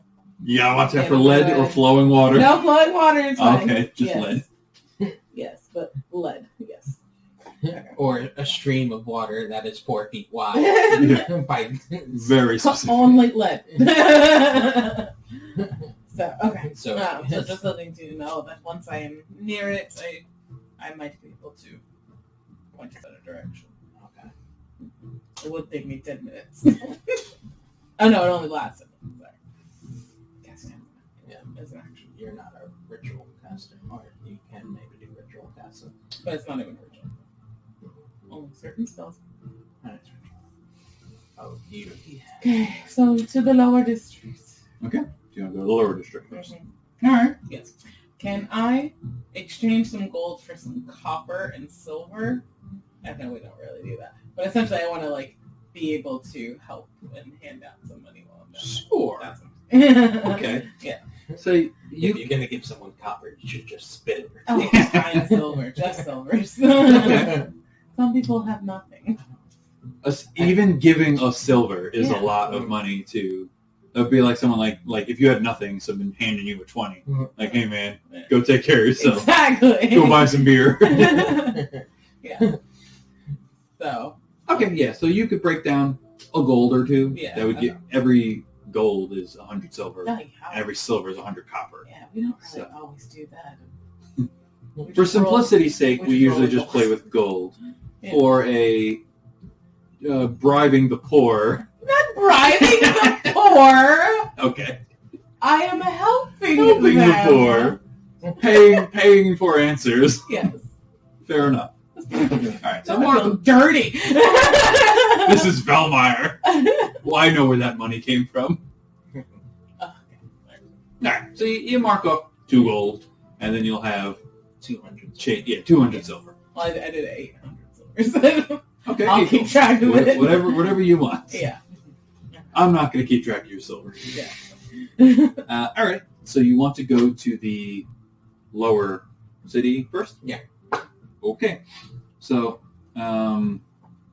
as you depart from the chapel, luckily, like you said, the chapel, this particular location, is not far from the lower city.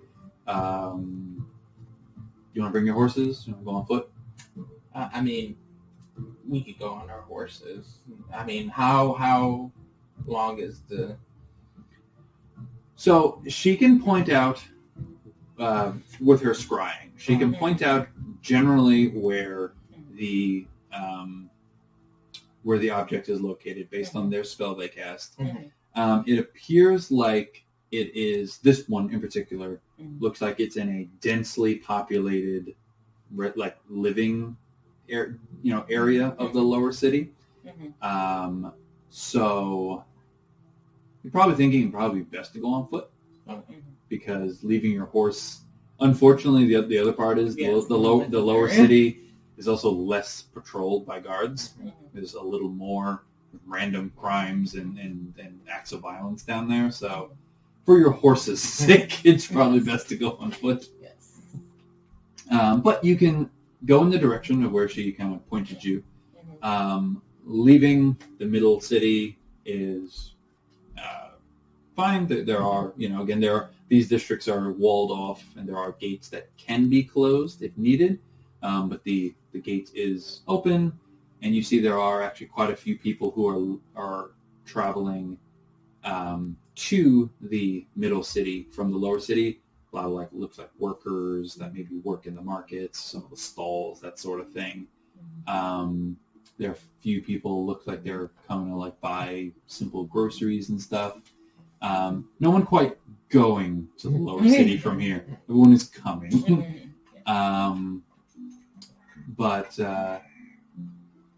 just stepping from even the middle city, which isn't particularly wealthy, but it's a busy part of town. There's a lot of industry and lots of people selling goods and all sorts of things that you needed to buy: food, clothing, place to sleep, all sorts of things. There are also shows there. Mm-hmm. The lower city, you actually do feel that you actually progress down in altitude a bit, but just enough that almost as you leave the middle city, which has like stone, cobblestone paved roads, you immediately go into dirt, like lumpy dirt roads, which are usually like saturated in because it's low urine and also just water from being at a lower, altitude. Yes. The smell. Yes. I just want to smell it. Yes. So you're able to head in the direction again. There are factories here, but Sister Helena points you in the direction of some of the more hovels and that sort of thing. You do immediately get eyed up as you enter. You two don't quite fit in your. Clean. You're clean. You're cleanish. You washed your face with water this morning. You are as cleaner than probably anyone else in this area, unfortunately. But you are clean. You are seemingly dangerous. A lot of people steer clear and will duck into alleys as you pass through. And we're pit bulls as well. I have to cross the street. He's got the dangerous. And there are, again, the buildings here follow less of a organized, one building after another. It looks like a building here, maybe a building that collapsed, and then there's an opening, and then there's another one. How do you guys want to proceed through the town? So we want to go towards where Helena pointed us to. Was there any other information you got to lead to a specific direction? No, I didn't get those names, and we'll get. Oh, you didn't. So once we arrive to this area, let's see. I'll give it a shot. If locate object would work. Okay. It's 1,000 feet. 1,000 feet. Fairly. See, that's what, is it 1,000 feet, 500 from direction, or 1,000? 1,000 in each direction. Ooh, yeah. Okay. So, yeah. That's why things like Fireball are so dangerous, because it's a 20-foot sphere, which means a point and 20 feet in every direction. Yes. It's blow up a car. That's what Fireball is. All right. Okay. So yeah. So I now, will do that. Find object or locate object, is that a concentration spell? Yes. And that's something that stays active? Up to 10 minutes. Okay. Yeah, so with It's a second level. with it being you getting a part of the town that was narrowed down for you, and with this is a fairly big net that you're throwing out. Mm-hmm. At one point, you're walking for several minutes before you pick up a bing on your radar, on your HUD. Yeah. And then the GPS kicks in. Turn right at the corner, at the mud pile. I have something. Yeah, but you were able to. If you've gone to the rusty bucket, you've gone too far. Yes, yeah. Make a U-turn at the rusty bucket. Alrighty, so yeah, at that point, you're able to pretty much follow the indication of all the magic being used here. Mm-hmm. You want to head straight there? Yeah. Okay, yeah. So you head in the direction. At some point, you have to kind of circumnavigate a building here or there, unless you want to go straight for it. Just come hell or high water what you go through. But you navigate around a building or two. Again, some of these buildings are even they're collapsed, and it looks like people have thrown tarps or sheets over them to make some sort of shelter out of what's left here. But eventually you come across a crumbled-in building. Looks like it was made of some sort of clay, probably cemented together with mud or something. Mm-hmm. The building is, it looks like a long time ago, one of the joists that were used to pulled up the roof has collapsed in. So the building looks abandoned. It's a very, looking at it from the outside, it's like it would be a simple, like maybe 2-room building. There is a doorway which is open because part of the doorway is crumbled in from the roof coming in. And there's like 2 steps kind of like carved out in the dirt that lead up to it. A window here and there, but again, the windows have been broken open, so it's essentially a crumbled down building. Ladies first. Really?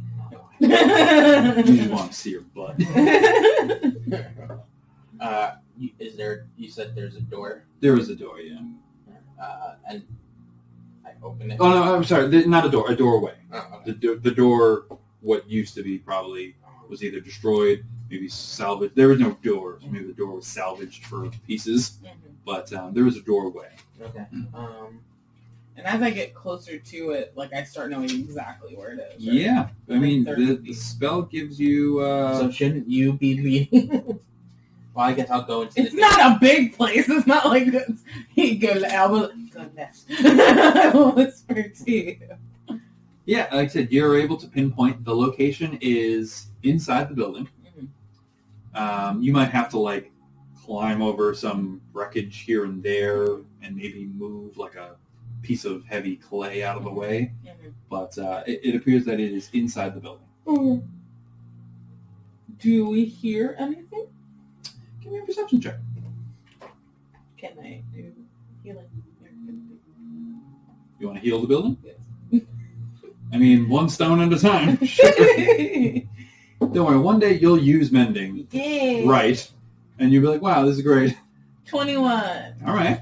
Are you looking for anything in particular, Dameon? That's catering for voices. Well, you always hear voices. No. Not at the moment? Okay. Not at the moment, yeah. All right.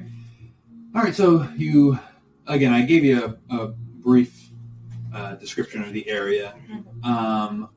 Real quick, like as soon as so I went in first, so you would say I'm in the building. Mm-hmm. There was no immediate threat or danger.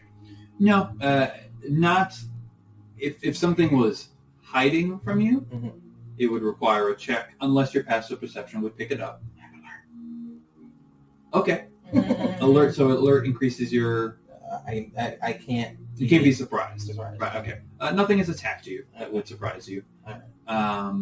You've not stumbled into any traps or anything like that. Okay. Like I said, you can investigate the building, but... All right, so just as I just don't want to do it in sight of anyone, I pull a sword. Okay, cool. All right. Which one? The regular, my regular Your steel sword? Steel sword. Okay, just checking, because, most people have one sword. The Joe Schmo. I have the 2. Okay, so you pull out a steel sword and just prepare for the worst. Expect the best, prepare for the worst. You, as Dameon progresses along, you survey the area a little more. Again, it is still early morning, so the sun is coming up. Your dark vision definitely helps you, because as the sun is coming up, there are still a lot of parts of the town that are like cast in shadow, that sort of thing. You see there are 2 people, maybe in the next building over. There's probably like a 40-foot gap between the building you're investigating and the next one over. It does not look nearly as abandoned. It looks like it is actually still intact. There's a roof. There's not really a door. It's kind of like a doorway with like a drape over it. But you catch 2 people, like, essentially investigating what you guys are doing, and then they poke inside the building. They looked like common folk, like the people who might live here or who were heading to the middle city district to work. But you spotted the neighbors. We might have some nosy neighbors. There's nosy neighbors. Gotta watch out for the nosy neighbors. Okay. We're good. Do you want to follow up on that, or you want to just kind of... We'll do it. I'm in the building. Yeah, so- you're in the building. Yeah. I mean, I guess You were just- taking point on this anyway, so... Yeah. Do you want me to leave you? Leave you by yourself? I mean, do you want to go investigate? No. And I mean, we'll do that later, I Okay. guess. Okay. Let's go. Okay. I'll follow behind him. You enter the building. You're able to find the location of the object that you've been searching for. It appears to be at this point we've already gotten this far. Oh, no. Because I know a lot of spells like this many feet of this or this many inches of this would block it, but Yeah. it appears like the object you were searching for is a few feet underground. You see, and as you kind of bring to the area, it is painfully obvious that there is a part of the dirt floor. The entire floor is dirt, but it looks like a part of the dirt floor was recently dug up and then like smoothed over. Oh God, is there a shovel? No. This has happened before. We didn't have a shovel. It's like, You might have a shovel on you. would we? I don't know. Does it come in a pack? Some of the adventurers packs come with shovels, I think. Is there enough dirt that we would need a shovel? Would I be able to tell how deep it is? I mean, the dirt is soft. Okay. Like I said, it might be a few feet. If you don't have a shovel, you can dig it with your hands, but it's just gonna get a little dirty. I'll start digging. I will say it is very recently dug. Okay. And because most of the dirt is just dirt floor and has probably not been utilized much because it doesn't appear that people live here regularly. But there is a patch of dirt that looks like it was recently upturned and then like smoothed over. So I have a mess kit. I'm gonna use the cup. All right. And start digging with the cup. You're gonna go to the beach and start making sandcastles. In honor of Mortia. Okay. So I'm gonna start digging with the cup. I haven't. She's just a very pragmatic person. She's just like, it's gonna be silly to just dig it with my hands. What do I have? Okay. Yeah. So you begin digging, Yes. one cup at a time. Did you look up the packs? I looked at my floor, yeah. Do you want to pull it up again? Yeah, because I have an explorer's pack. I just want to. That's the explorer's book, yeah. Oh, Yeah, I have one too. oh, okay. So then You want to use your cup? I will use my cup. Next time you go to the market, you guys can invest in a fold-up shovel. And maybe a crowbar. All those like tools of the trade. Yeah. Does Mess it? kit, tinderbox. You may have a torches. crowbar. Sometimes backgrounds come with gear. Yeah. I know the thief's kit comes with the crowbar. Okay. Mirrors and stuff. Alrighty, so you guys spend a few minutes digging up this little shallow whatever. Locate object does end. You said it's only 10 minutes? Yes. Okay, so the spell does end. Continue digging until one of you hits something, not quite solid, but as you kind of uncover it, you see a hand.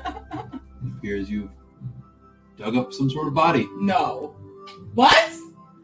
What? Okay. You keep Yeah. What? keep Yeah. digging. Like, And- you're joking. Nope. You continue digging, and you see a simple dressed man. He is actually in priest robes. The robes? Oh no, this is a No, chalice. no. This is a chalice. Okay. They're not quite ornate enough to be. They're simple, like gray robes. Now, covered in mud and blood as you continue to dig him up. He is dead. It is some sort of human man. And you said he's laying there.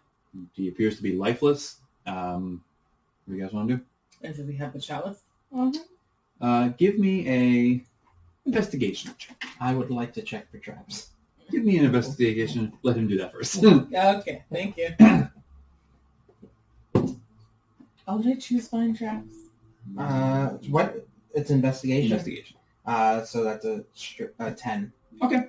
The body or the area do not appear to be trapped. Mm-hmm. So I did not pick find trap. Well, he didn't find any traps either, so. Does he have the child? Okay. Give me an investigation. 14. Okay. So examining the guy, you clear off enough dirt to try to give him a full examination. Let me ask you, how long has Viladro been away from her convent? I will say. Because obviously she's become a bit of an adventurer. Yeah. Probably still in. I mean, you tell me what her Yeah. what her recent past has been. Yeah. How long has she been away? Like, permanently, like, as an adventurer, like, coming and going. Yeah. It's been, like, 14 years. Okay. But, like, she checks in Okay. frequently, but that was, like, when she was 25. That's when she left. Okay, gotcha. Alrighty. Cool. That being said, so you do not recognize the man, the human man. You see, again, he is wearing simple robes. He's not wearing any sort of holy symbol or anything like that, although his robes are familiar of the priests and priestesses of Mortia. They're either gray or white and black is usually what they adorn, with like ribbons of red here and there. You see, he has a satchel, a brown leather satchel, kind of like tucked. He's not quite wearing it, but it looks like it was dug with him, like buried with him. The other thing you notice is as you continue to examine him, and you probably notice this a little more because this area is again shrouded in some shadows here and there. You notice his eyes have been plucked out. Nice. And he has 5 holes in his chest. 5 like needle like. They're small, or They are Finger size?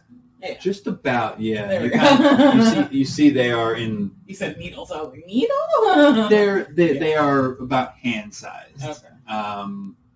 There's not a gaping hole in his chest. There are 5 holes like punctured into his chest. Yeah. Blood has run out, and again he's covered in blood and mud. But And this guy's not familiar. you don't recognize him. But he's a priest of Mortia. he's wearing priest's robes. Yeah. And again, his eyes have been plucked out, and he has a satchel on his. He's not even wearing it. It's like just laying next to him. You can't do speak with dead yet. Not yet. I don't know what level it's on. Sorry. So, does he have the child? You want to open the satchel? Do you advise me to open the satchel? As far as I know, it all seems good. It Okay. seems clear. So I'm going to open the satchel. Open the little latch. Open the satchel. You reach in. There's some like straw and hay inside the bag. But as you uncover it, you see a silver chalice. You see it is, despite its environment, it is like pristine. You see it almost kind of like catches what little sunlight does find it. It has 3 gemstones in it, a red one, a green one, a blue one. And I will say you have seen the chalice yourself. You know of its existence, and this is the chalice of eternity. Okay. We got this. Good. We got this. I put it in my bag. I leave that bag. The dead man's bag. Okay. This is not good.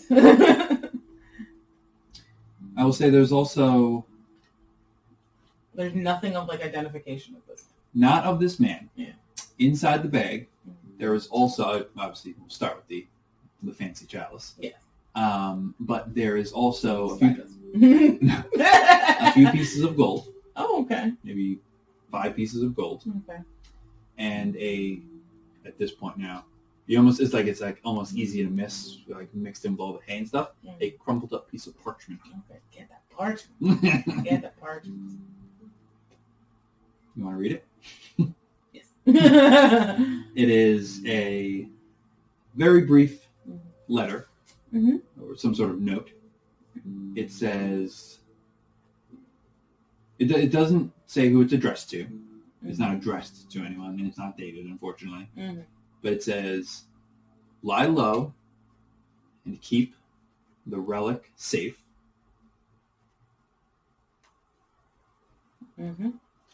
I'll send instructions when I need you. And then it is signed, The Crow. Damn it. Right, just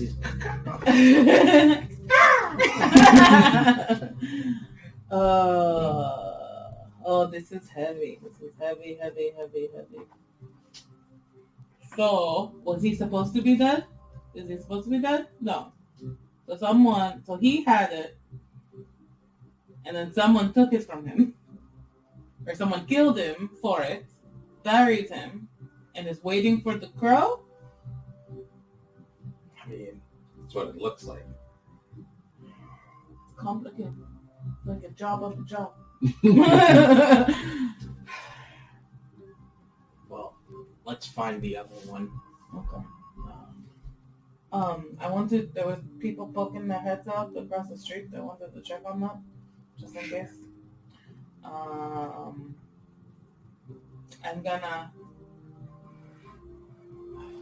gonna try to go to, we don't have to do this, okay. I'm gonna leave him out. Before we leave the lower district, I want to check in on the a Chapel of Mortia here, and just be like, hey, I think your dude, go check that out. Might be your dude. I'll give them the 5 golds. And then we'll ask them questions. Cool? So you want to go to the chapel first? No, I'm going to go across the street to get the nosy neighbors first. Okay. So that's after the nosy neighbors? Yes, after nosy neighbors. Okay. If you're okay with that. How long does it take to attune to something? A short rest. A short rest. So you can have attuned to something during that long rest you took? Okay, so I'm going to attune to this. Okay. Stone of good luck. Yeah, so we'll say in the process of waking up in the morning, you attune to that. Cool. So what does that do? It gives you +1 to ability checks and saving throws. Sounds about right. Yeah. Cool. Okay. Yeah, so that'll let you help because you've been making a lot of ability checks. So now we'll start adding that in. Alrighty. So you want to go over to the neighbors? Yes. Okay. You gonna follow suit? You want to do anything else? Okay. You're going to hang outside in case they run out. Yeah, that's what I'm gonna do. I'm not gonna go in with her. I'll just hang about and just look really menacing in front of the. Still have your sword out? No. Anyone want to play? Oh, okay. Alright, so you go next door. As you approach the building, again, there's like a small window. There was a doorway cut out. It is covered by a kind of dirty cloth. You hear commotion inside, but you do not. Do I hear panic commotion, or is it just the normal bangs and bangs of a house? There is a bit of a frantic. Okay. I'm going to Sounds like 2 voices. aggressively knock on the door. Door frame. Yes. Okay. So you knock on the clay door frame. You hear they both.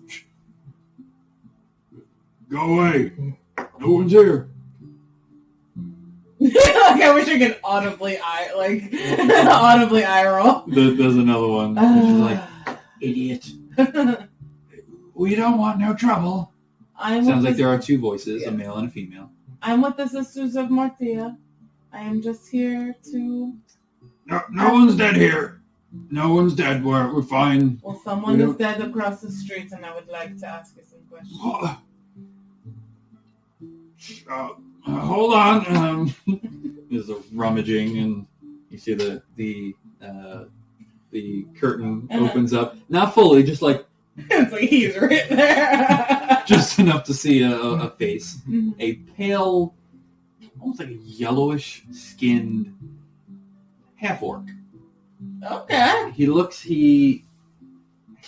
like he's, from what you know of the half races of Norian, not all of them. Some of them like beautifully pick up the best of both of their races. So in this case, a human and an orc gave birth to this person.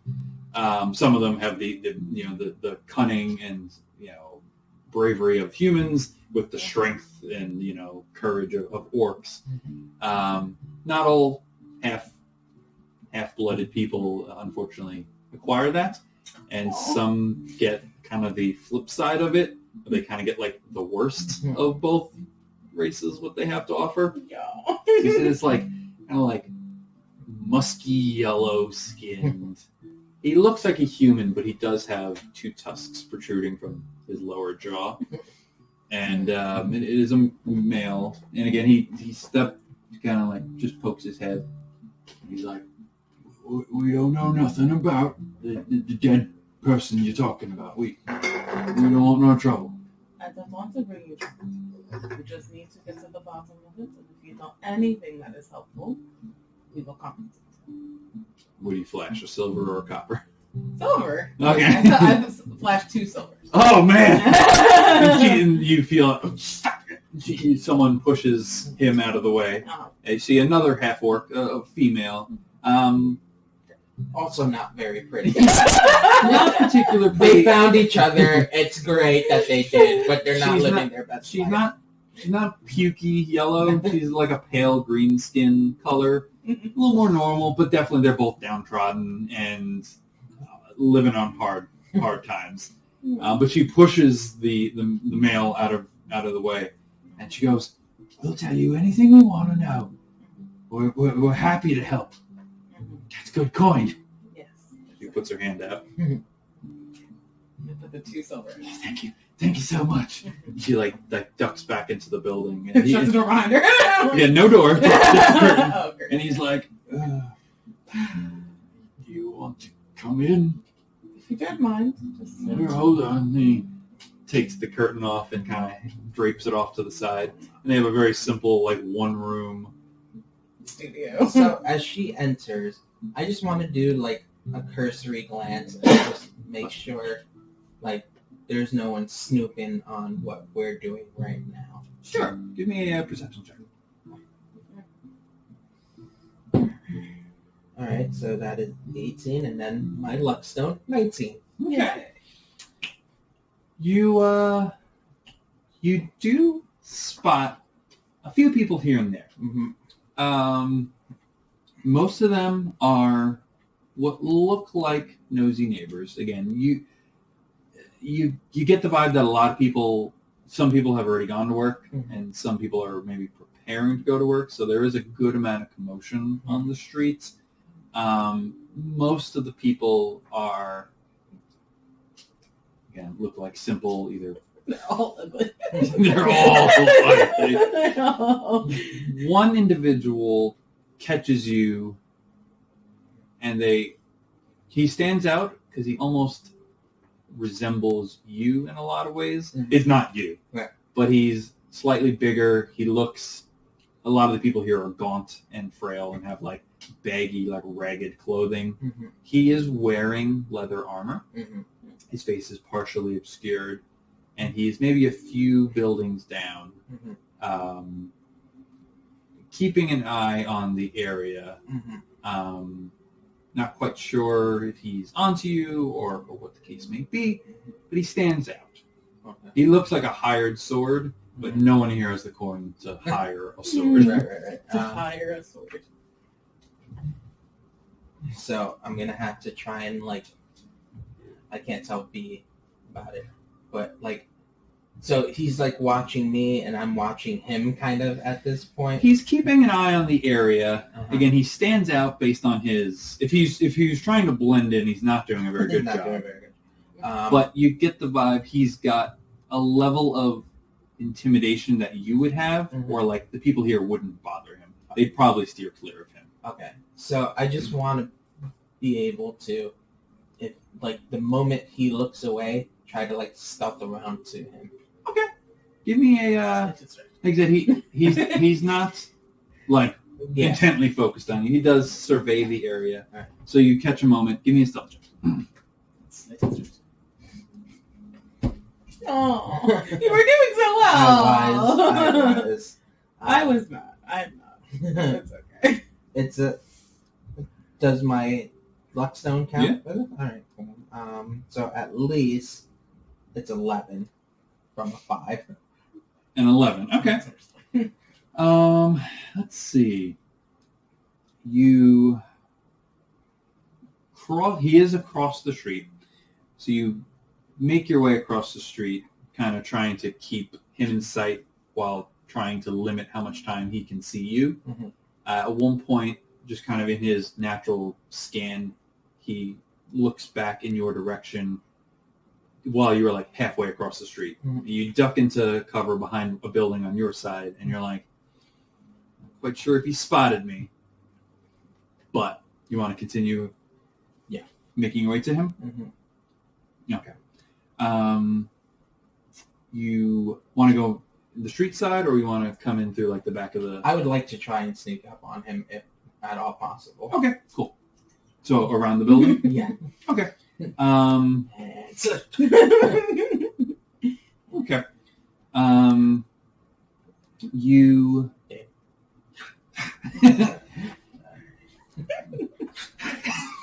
You make your way back around the building. You pass maybe one building, and then you come to the corner where you know he was standing, like leaning on the front of the next building. You kind of like poke around the corner. He's not there anymore. Mhm. Oh, shit. All right. So then I'm going to walk up to where he was and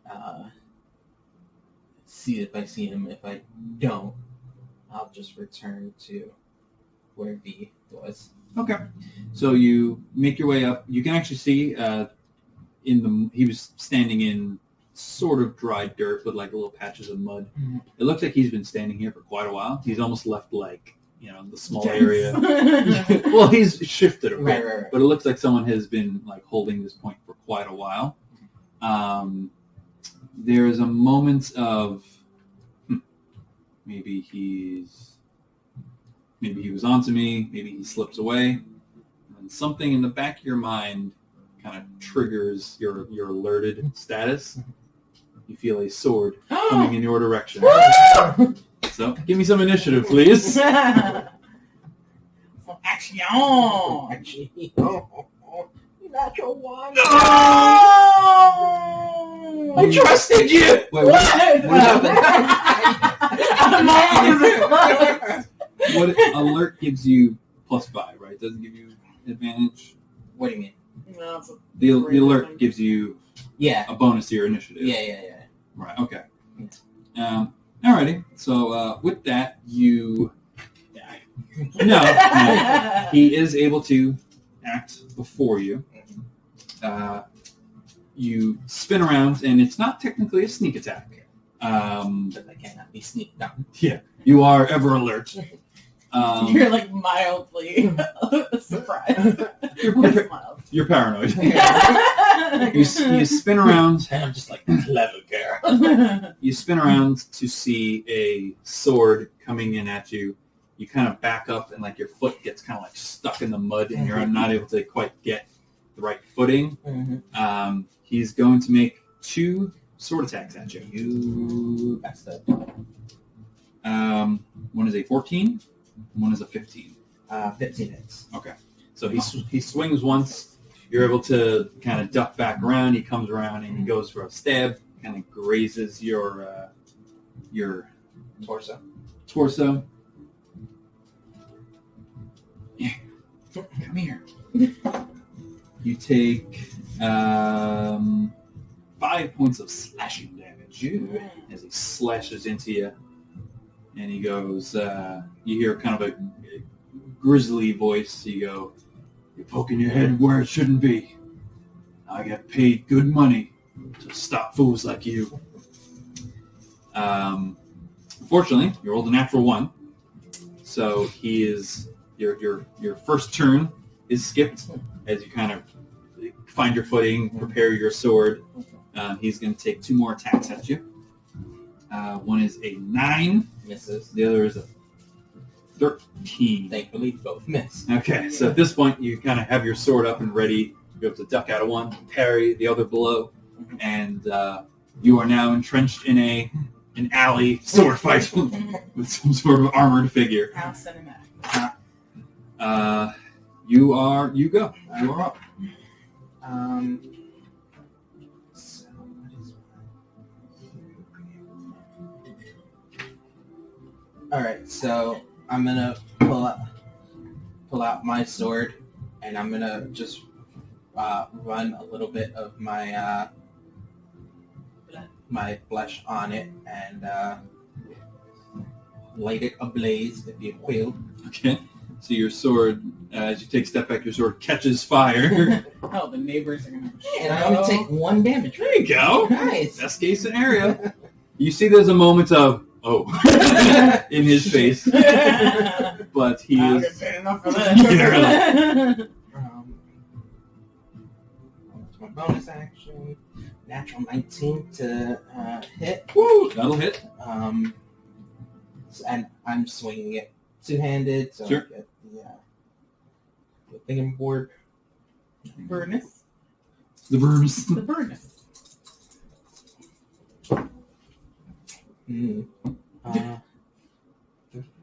I'll give you a chance to figure out what's going on. Because at this point, your conversation is happening, Mm-hmm. but they're having a sword fight not too far away. Yeah. It's a 5. Excuse me. One of it is fire damage. So, 5 in total? Yeah. Okay. So, with that, you bring your flaming sword through. It makes contact and kind of cuts through his leather armor. He definitely lets out nothing too out of the ordinary, but he has now been sliced by a flaming blade. Anything else? That's your action, bonus action? Ooh, yeah, okay. Yeah? Yeah. Okay. He's gonna try to... It's his turn now. He's gonna try to grapple you. Okay. So, strength, right? Yeah. Or athletics. And oppose if you have athletics. 12. Okay, so I got a 14. Mm-hmm. He's gonna not quite grapple you. He's going to push you. Okay. So rather than attacking you, he's gonna make a push attack. He shoves you back 1 square. Mm-hmm. So just to break a little bit of Mm-hmm. separation, and he's going to turn and run to the back of the building, and he can't dash, but you see him just turn the corner around like the building you came back. Mm-hmm. He does not appear to be willing or able to fight a man with a flaming sword. Not willing. So that is his turn. Okay. I'm gonna give chase then. Okay. So you're able to move just about to the corner. You get to, because he made that little bit of separation, Mhm. you're essentially 10 feet away Okay. as you get to, he moves 30 feet also. Okay. So when you move your 30 feet, Mhm. you can get to the corner, but he's just progressing a little further along. Okay. So he's just quite out of engagement range. God, I'm sorry. Give me 1 second. That's good. Because I got something for his ass. Mm-hmm. I mean, would I even be able to go out and catch up at this point, though? So it probably took him about a minute to skulk over there, and then he investigated the spot, and then he was immediately attacked. So you would probably just be getting into your conversation with You probably wouldn't have learned anything too important yet. Yeah. But for the sake of the environment, there was a ting! Ah! I cast Fireball. Okay, you can throw Jeez. firebolt at him. Yeah. I just love the environment we're in. I was like, these people have seen nothing. Love this. Do I add anything to? You would add something. Yeah. You picked this up from the Magic Initiate. Mm-hmm. So it depends what class you got Firebolt from. If I'm not mistaken, it was Wizard. So what spell did you learn? Because you learn a spell from that also. Firebolt, Gust, and Charm. Okay. For now, let's just call it your intelligence. Okay. So pretty much you have to pick a spellcasting class that has those 3 spells available to it. I'm sure Wizard does. Yeah. And whatever class it is, you would use that skill. So if it's a Wizard, you'd use your intelligence. Okay. And then, but I don't add like my. You'd add your proficiency bonus and your intelligence bonus. Okay, so that's fine. That's 18. That'll hit. Nice.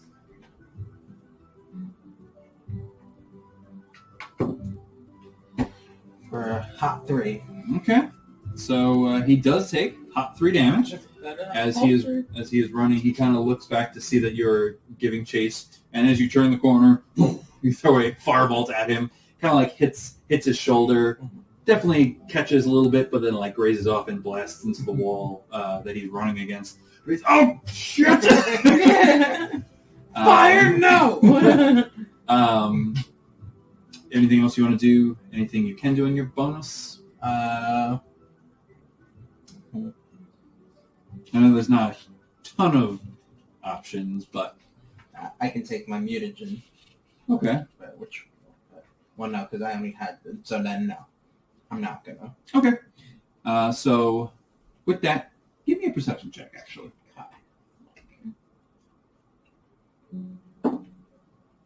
23. Okay. So there's that sound, the ringing of sword on sword, and there's a moment of like, oh, okay, you've heard, but you're like, you didn't see anyone armed around here, and again, you haven't seen a guard since you passed through the gate. Like, one moment, please. You go out, you step out into the street. You notice Dameon is nowhere to be seen. You didn't necessarily see the whole like exchange with the figure standing there, but you see behind the building across the street, you see there's just like a flash, almost like a quick flash, like a firecracker going off or something. But you hear I'll proceed with the sounds. okay. So you can move to cross the street, and then you'd have to like dash to get behind the buildings, because at this point they're like in the back alley. Yeah, so I'll dash. So Okay. I'm there. Okay. So you dash to the back of the alley. You just about get to the back. No, so that's your action. But you see you're like just about stumble into a pursuit as Dameon has just finished throwing a firebolt at some sort of armed individual, and he's giving chase. Okay. So you are in front of him. That's fine. I would say you're not currently armed, Yes. but you are in his way. And I am magical. You are magical. That's always the thing. So am I. Yes. So I'm going to. Sorry. So you did use your action. Just keep in mind. Yeah. Use your action to dash. You only have a bonus action at this point. Exactly. And I don't have. Okay. So yeah, no, I'm just gonna go like this. You're gonna try to stop him. Yeah. Okay. It is. We'll keep the initiative going. We'll say you'll be going. Yeah, I'll be left. Yeah. I no, because that's wizards. I either took sorcerer or wizard. It looks like. Okay. So it's either intelligence or charisma. All right. Well, you need intelligence anyway for your blood hunter stuff, right? Doesn't your mutagens? Yeah, based on like there? very, very loosely. Okay. We'll figure that out. For now, we'll just say intelligence. Yeah, I'm pretty sure everyone's wizard. Yeah. 95% sure. It probably makes sense anyway. Yeah. I'm a wizard, Harry. You're a wizard, Harry. All right, so he's going to go. He is going to try to move to the end of the building that he's been running to. He's going to try to cut in front of you and head down the alley that you just head down. So he's going to try to break line of sight with you and head to the street level. He's going to run up to you, and he's going to try to push you back. Oh. MF. Actually, better yet, he's going to run... Better yet. He's going to run up to you and try to grapple you. Okay. So I roll what? An opposed athletics check. Oh, no. If you don't have that, just your strength. Or 21. Or your dexterity, because you're the target of a grapple. Either way, 21. Okay, I rolled a 19, so... Ooh. He goes to grab you. He actually does make purchase, but you're able to, like, slap his arm.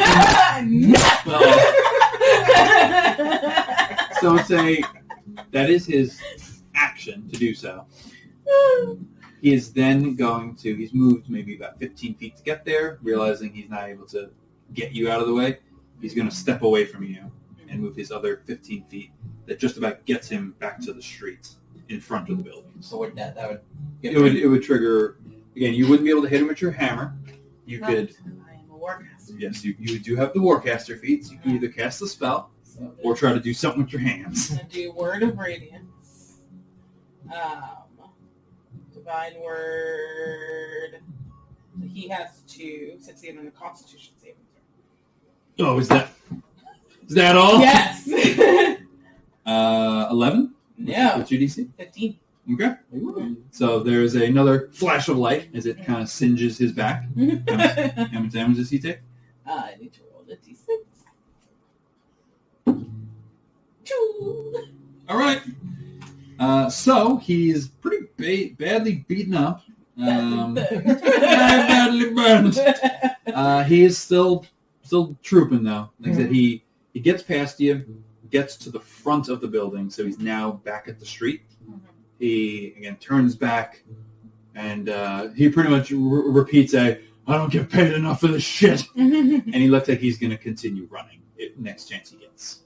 Then let us pay you more, and you give us all the information you have. Okay, I like it. Give me a since the initiative's kind of loose here. Give me a. That sounds like a persuasion check. Yeah.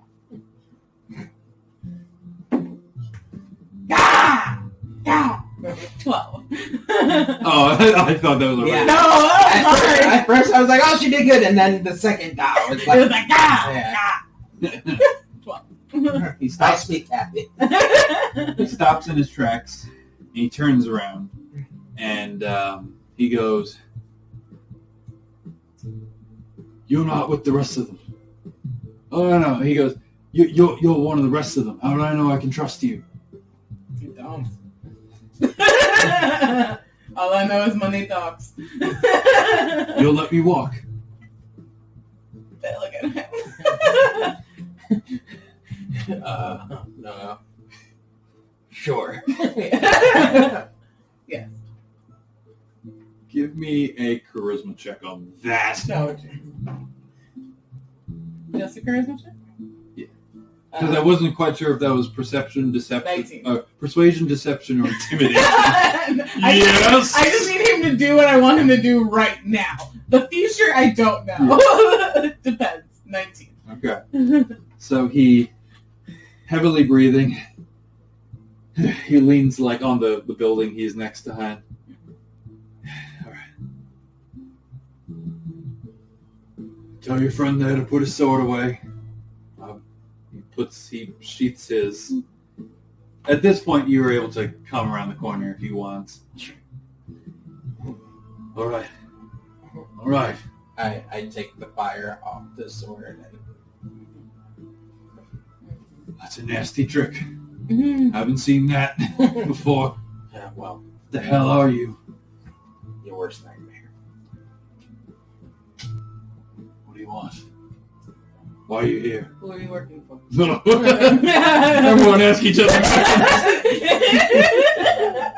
Ugh. He goes, what was your question, Ted? Who is he working for? He goes, I'm working for this fella. He hired me and my boys. Oh, there's more of you. We're a small gang, yeah. We're, like you guys, we're hired muscle. We're not hired. We're not right now. Right. Okay. Anyway. I'm sorry. Sorry. He hired us for a job. He paid us up front, How much did he pay you? 100 gold each. Okay. And he said there was more payment when the job was done. What is the job?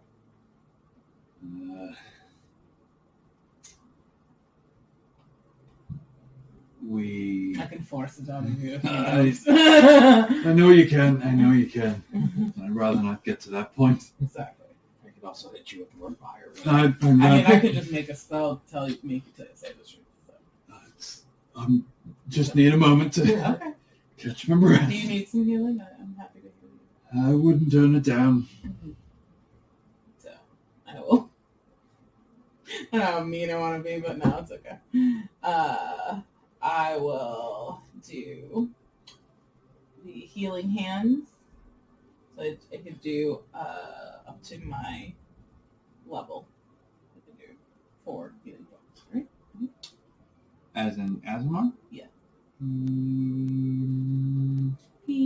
want to say you get more than that. I think you might get 5 hit points per level. Sorry.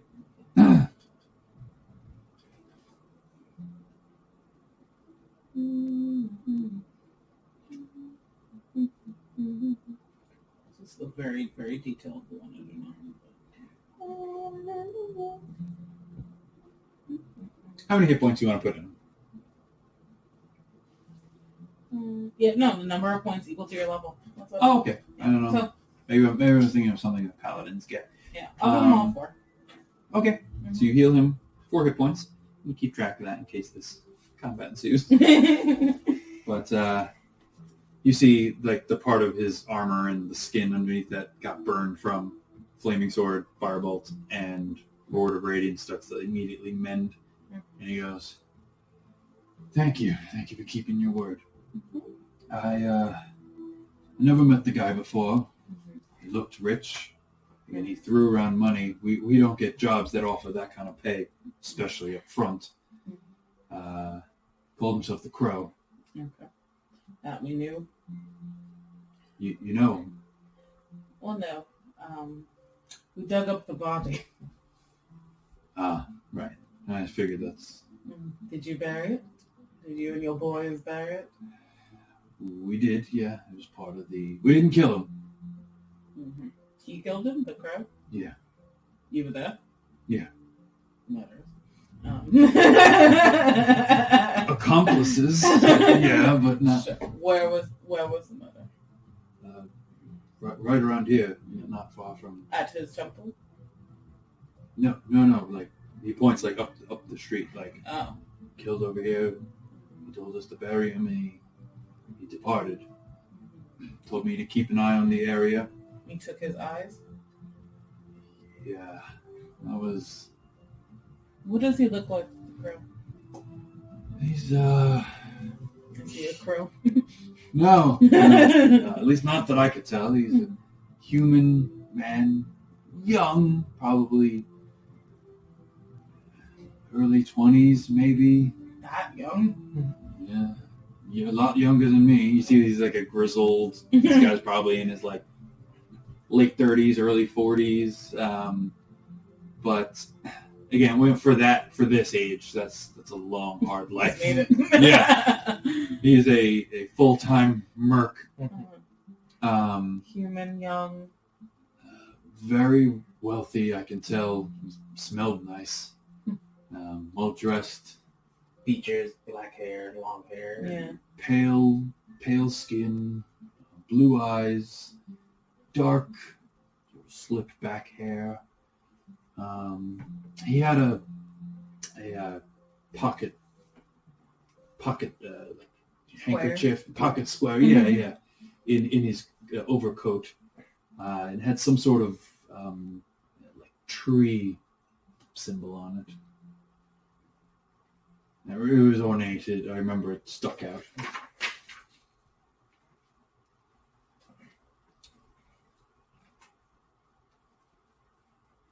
It's getting me. No, he's a human. Yeah, he looked human. Yeah, Mm-hmm. young, with a pale skin, and he's a maniac because he gouged that guy's chest and ripped out his eyes. He did that. Yeah. And took them with him. With his hands. The thing in his chest was some sort of glove he wore. Yeah. Okay. Almost like talons or something, claws maybe. He had one on every finger, just one glove. But the eyes he took out with some sort of. It was very quick. He did it with instruments, and again, I've seen some shit, but that kind of made me a little uneasy. But it wasn't my place to question. He paid us handsomely after all, and promised more. We didn't have any reason not to believe him.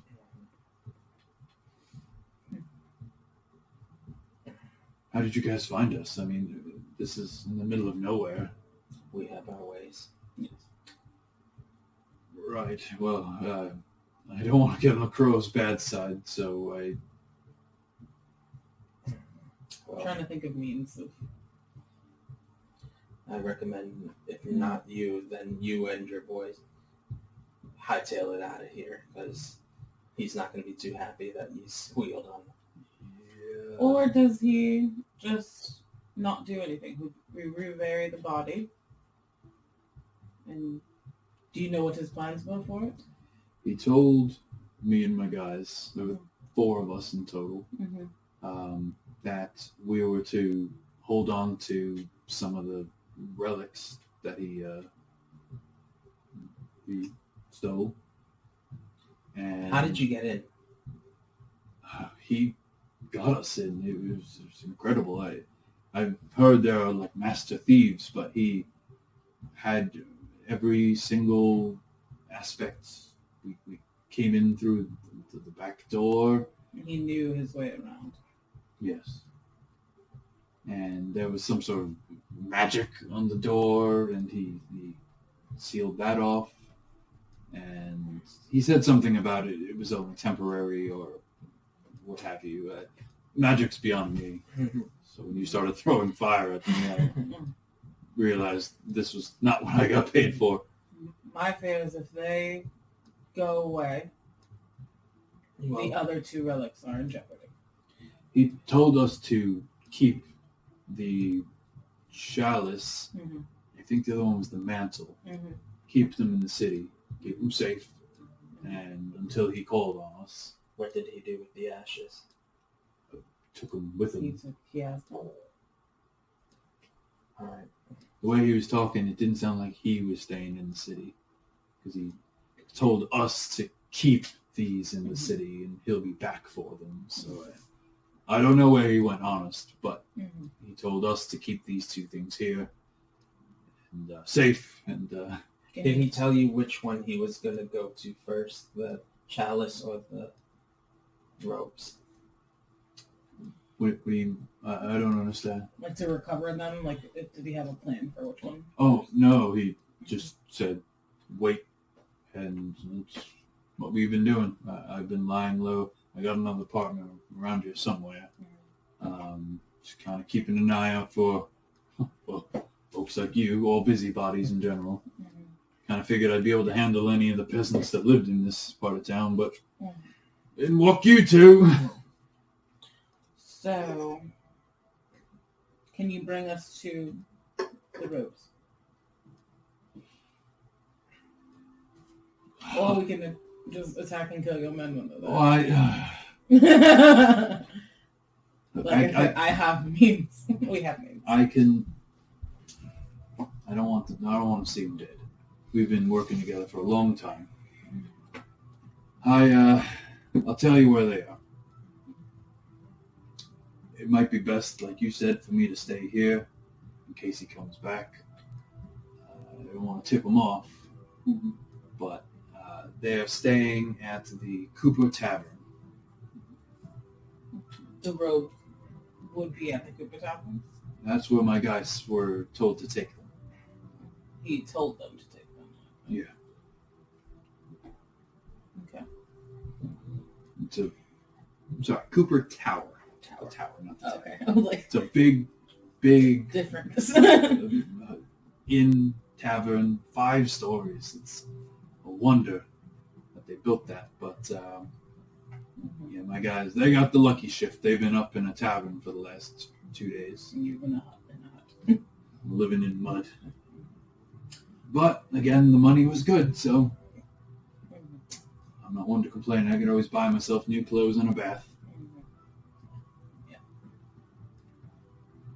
So, Did the neighbors across the street have anything to do with it? Or were they just nosy? no one's been in and out of the building, Okay. and no one really lived there, and I made sure to keep people out. I've had a few words with some of the people around here, but it doesn't really seem like anyone was interested in the building, so when you two showed up and went right for it, I knew something was wrong. Okay. Well, what do you think about recovering the body? Or does it matter? The thing is, if they stay, Mhm. do you have to be there when he... I would think if I was gone, And, okay, so he returns, we cover the body, the chalice isn't there. I'm pretty sure he's going to kill him. That's true. Okay, so then let's just get yeah, the that's robes. true. That's very true. Yes. So let's just get the robes. All right. So then I'm going to inform. Why don't I meet you there? Sure. Yeah, there's nothing else for me here. Are you planning on recovering? You know the person? No, but he's a part of my church, so I'm going to inform him in the local Let's see. temple. Yes. Maybe that's how the crow knew how to get in and out. Why? Well, he was with us for the heist. That guy, the guy who's dead? Yeah. What? What? Yeah. What? Do you know his name? I don't know his name. Yeah. I mean, not that you're heisting. I don't know if you know anybody's real He name. called himself Marco. Martha. Oh. Yeah, I when I came into the picture, I thought him and the crow knew each other already. We were kind of just there to keep an eye on So things, and Turned on him. yeah, I guess loose ends and all that. So he didn't. So the crow didn't know how to get in and out. He just knew how to do the spells. When we all got there, the crow acted like he knew what he was doing. So then why did he need Marco? Beats me. This guy's got something going on, and I guess you're right. I guess I'm not getting my second half of the payment, but my life's a lot more valuable, so I appreciate your restraint here. You're going to recover the guy, I'm sure. Yes, I'm going to let the... Well, I gotta, Actually, I don't even know now. go to the church, have them, let them know we're not going to lead them or anything like that. Have them because they're not staying, so... Yeah, so I'm going to go find my partner Yeah. and probably head to the Cooper Tavern Tower. If you get there before me, tell the bartender Griff sent you. Griff. And you'll Griff.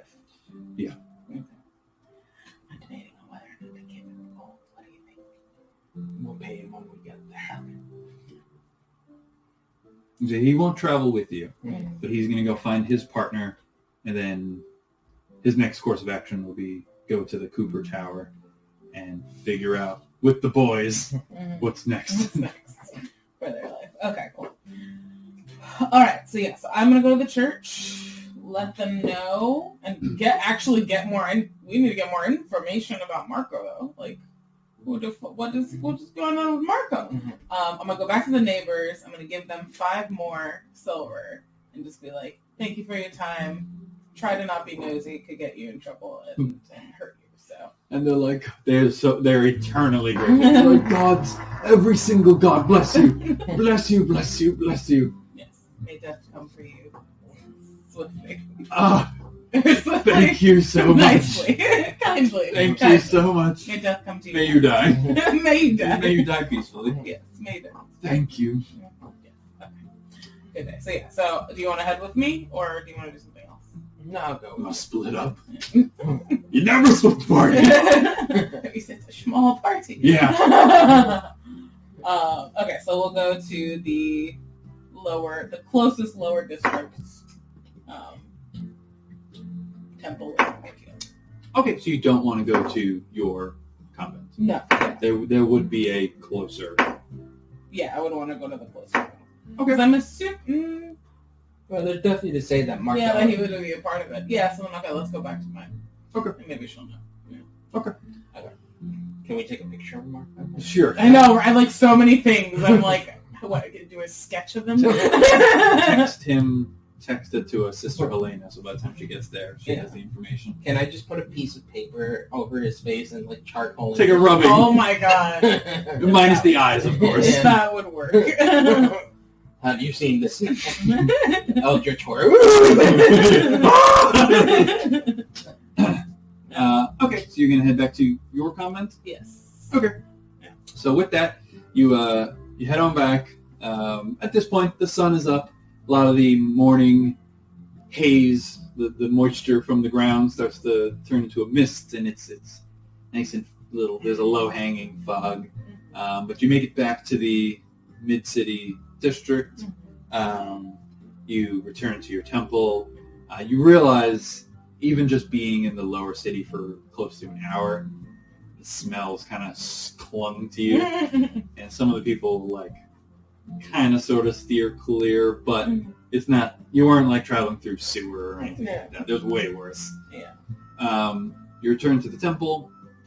At this point, Sister Helena does appear to be asleep, but there is a active sister on duty. Yeah. It's a elven woman named Sister Tari.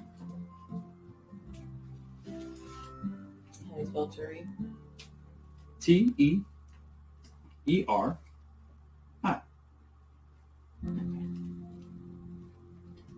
And again, very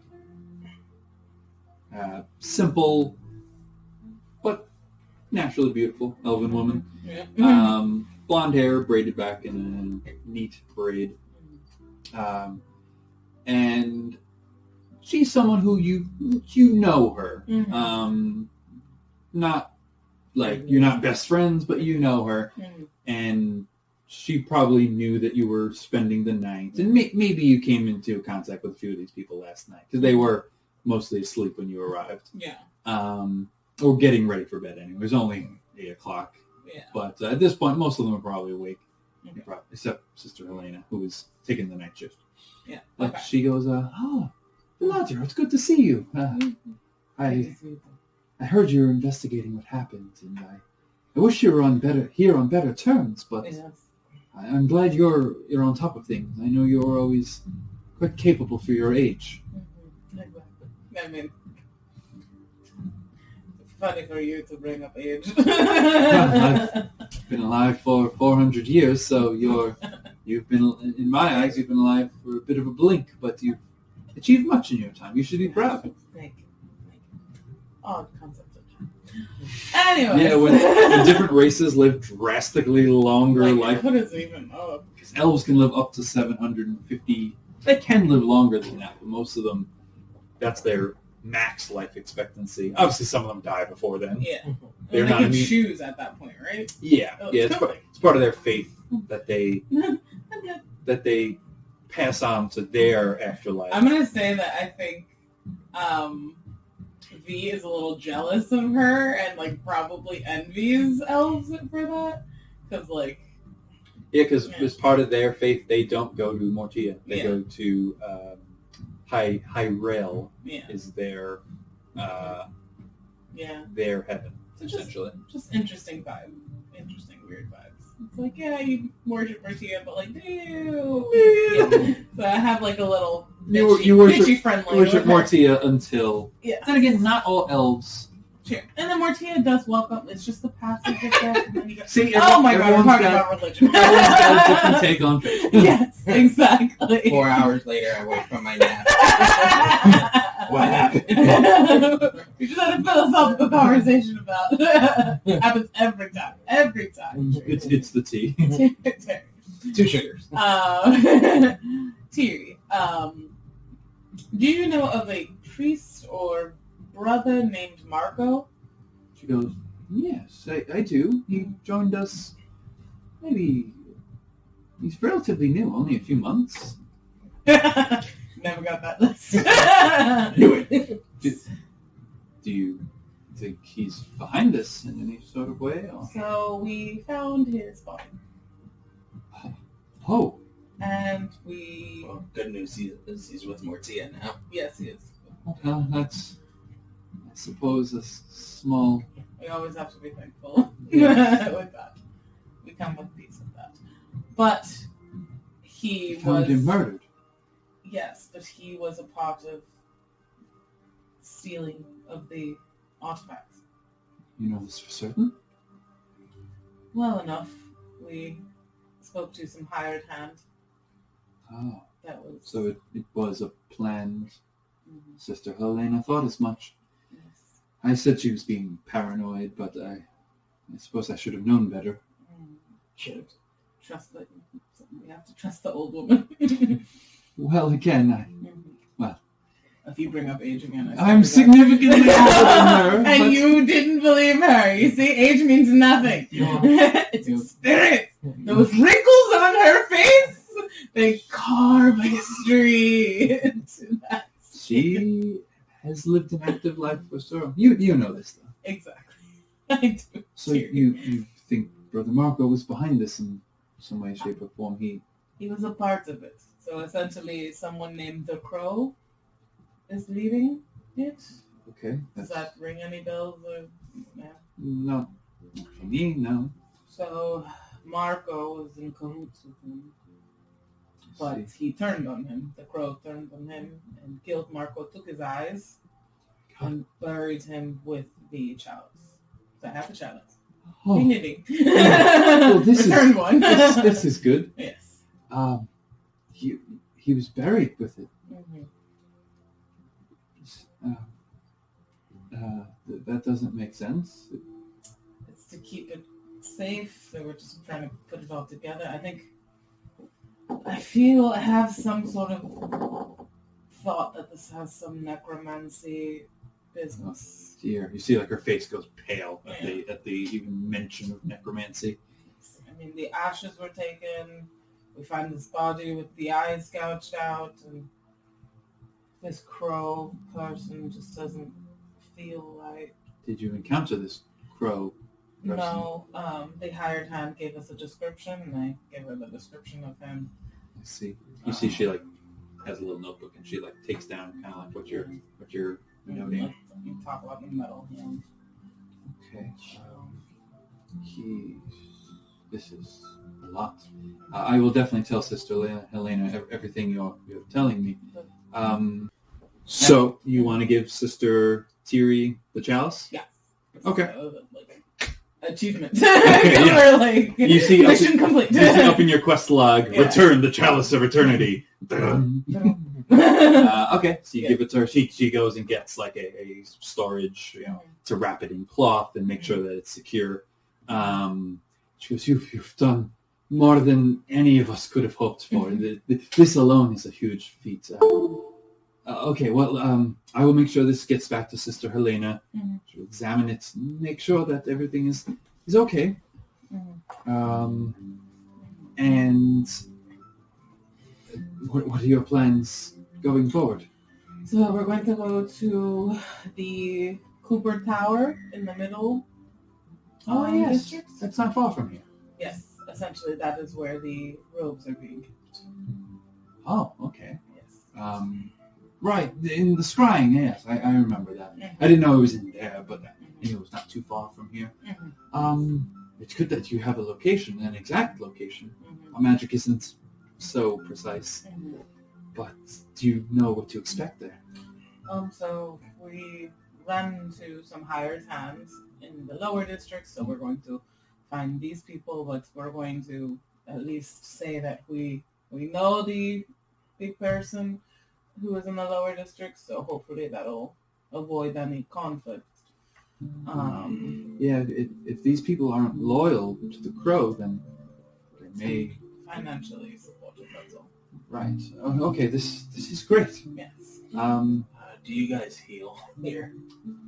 Yes, we can. We can. Yes, I can heal you as well. they can perform like simple medicine checks, use bandages and stuff like that to heal you a little bit here and there. Yeah. I think I only lost 5 hit points. Yeah, I think I'll hit you once. They would be able to clean that up, clean the wound, even though it was just like a grazing blow. But Yeah. Is there anything else you need from her? No. We got the Marco notes.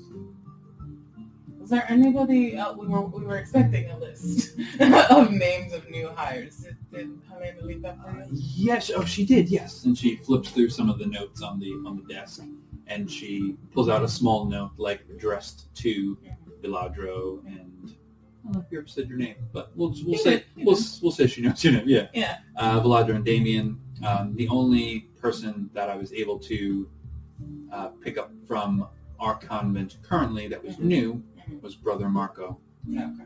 It says that she's going to continue her research to see if there are any other new recruits from the other convents, because she's not in charge of all of them. She's just in charge of this one, and she really only presides over like anywhere from like 7 to 10 clergy members at once, because sometimes they get transferred to and from where they're needed around the city. So Brother Marco was the only new hire. He not recruit. Yes. He came in 2 months ago with an illness, like she said, and they cured him or treated him until he was better. Because again, they just don't have a "you're cured." But then he said he joins the clergy to give back, because he was given a second chance. Yeah. Also, let her know that was a lie and this man is dead. He was.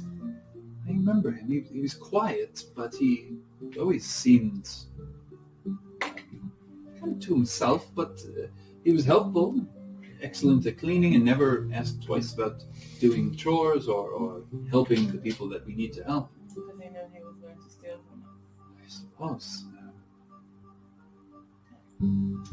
Alright, so do we want to head out to the middle, the tower now? Yeah, I'm patched up. We can go. Right. So she'll spend a few minutes. Sister Tira will, like I said, use some antiseptics and bandages and polish off those 5 points of damage. They probably couldn't do major healing, but a sword cut is probably within their realm of, Alrighty. So that being said, you're going to head to the Cooper Tower in the smack dab in the middle of the market. We'll end it here. We'll call our session here.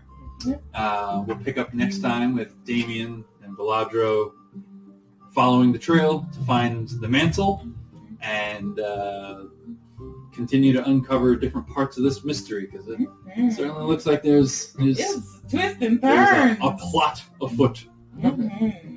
So with that, thank you for joining us. We appreciated it all, as always. We hope to see you next time. And until we meet again, happy rolling and enjoy your adventures. Like and subscribe! Yes, please do. Yeah. For those of you who don't know, liking our videos, subscribing to the channel help immensely. And Hitting the bell, smashing the bell, Oh, yeah. ringing the bell. getting those notifications. It only brings you to us, and it also helps our algorithm on the YouTube side quite a bit. So thank you in advance. Happy adventures and happy rolling. I rolled a 2.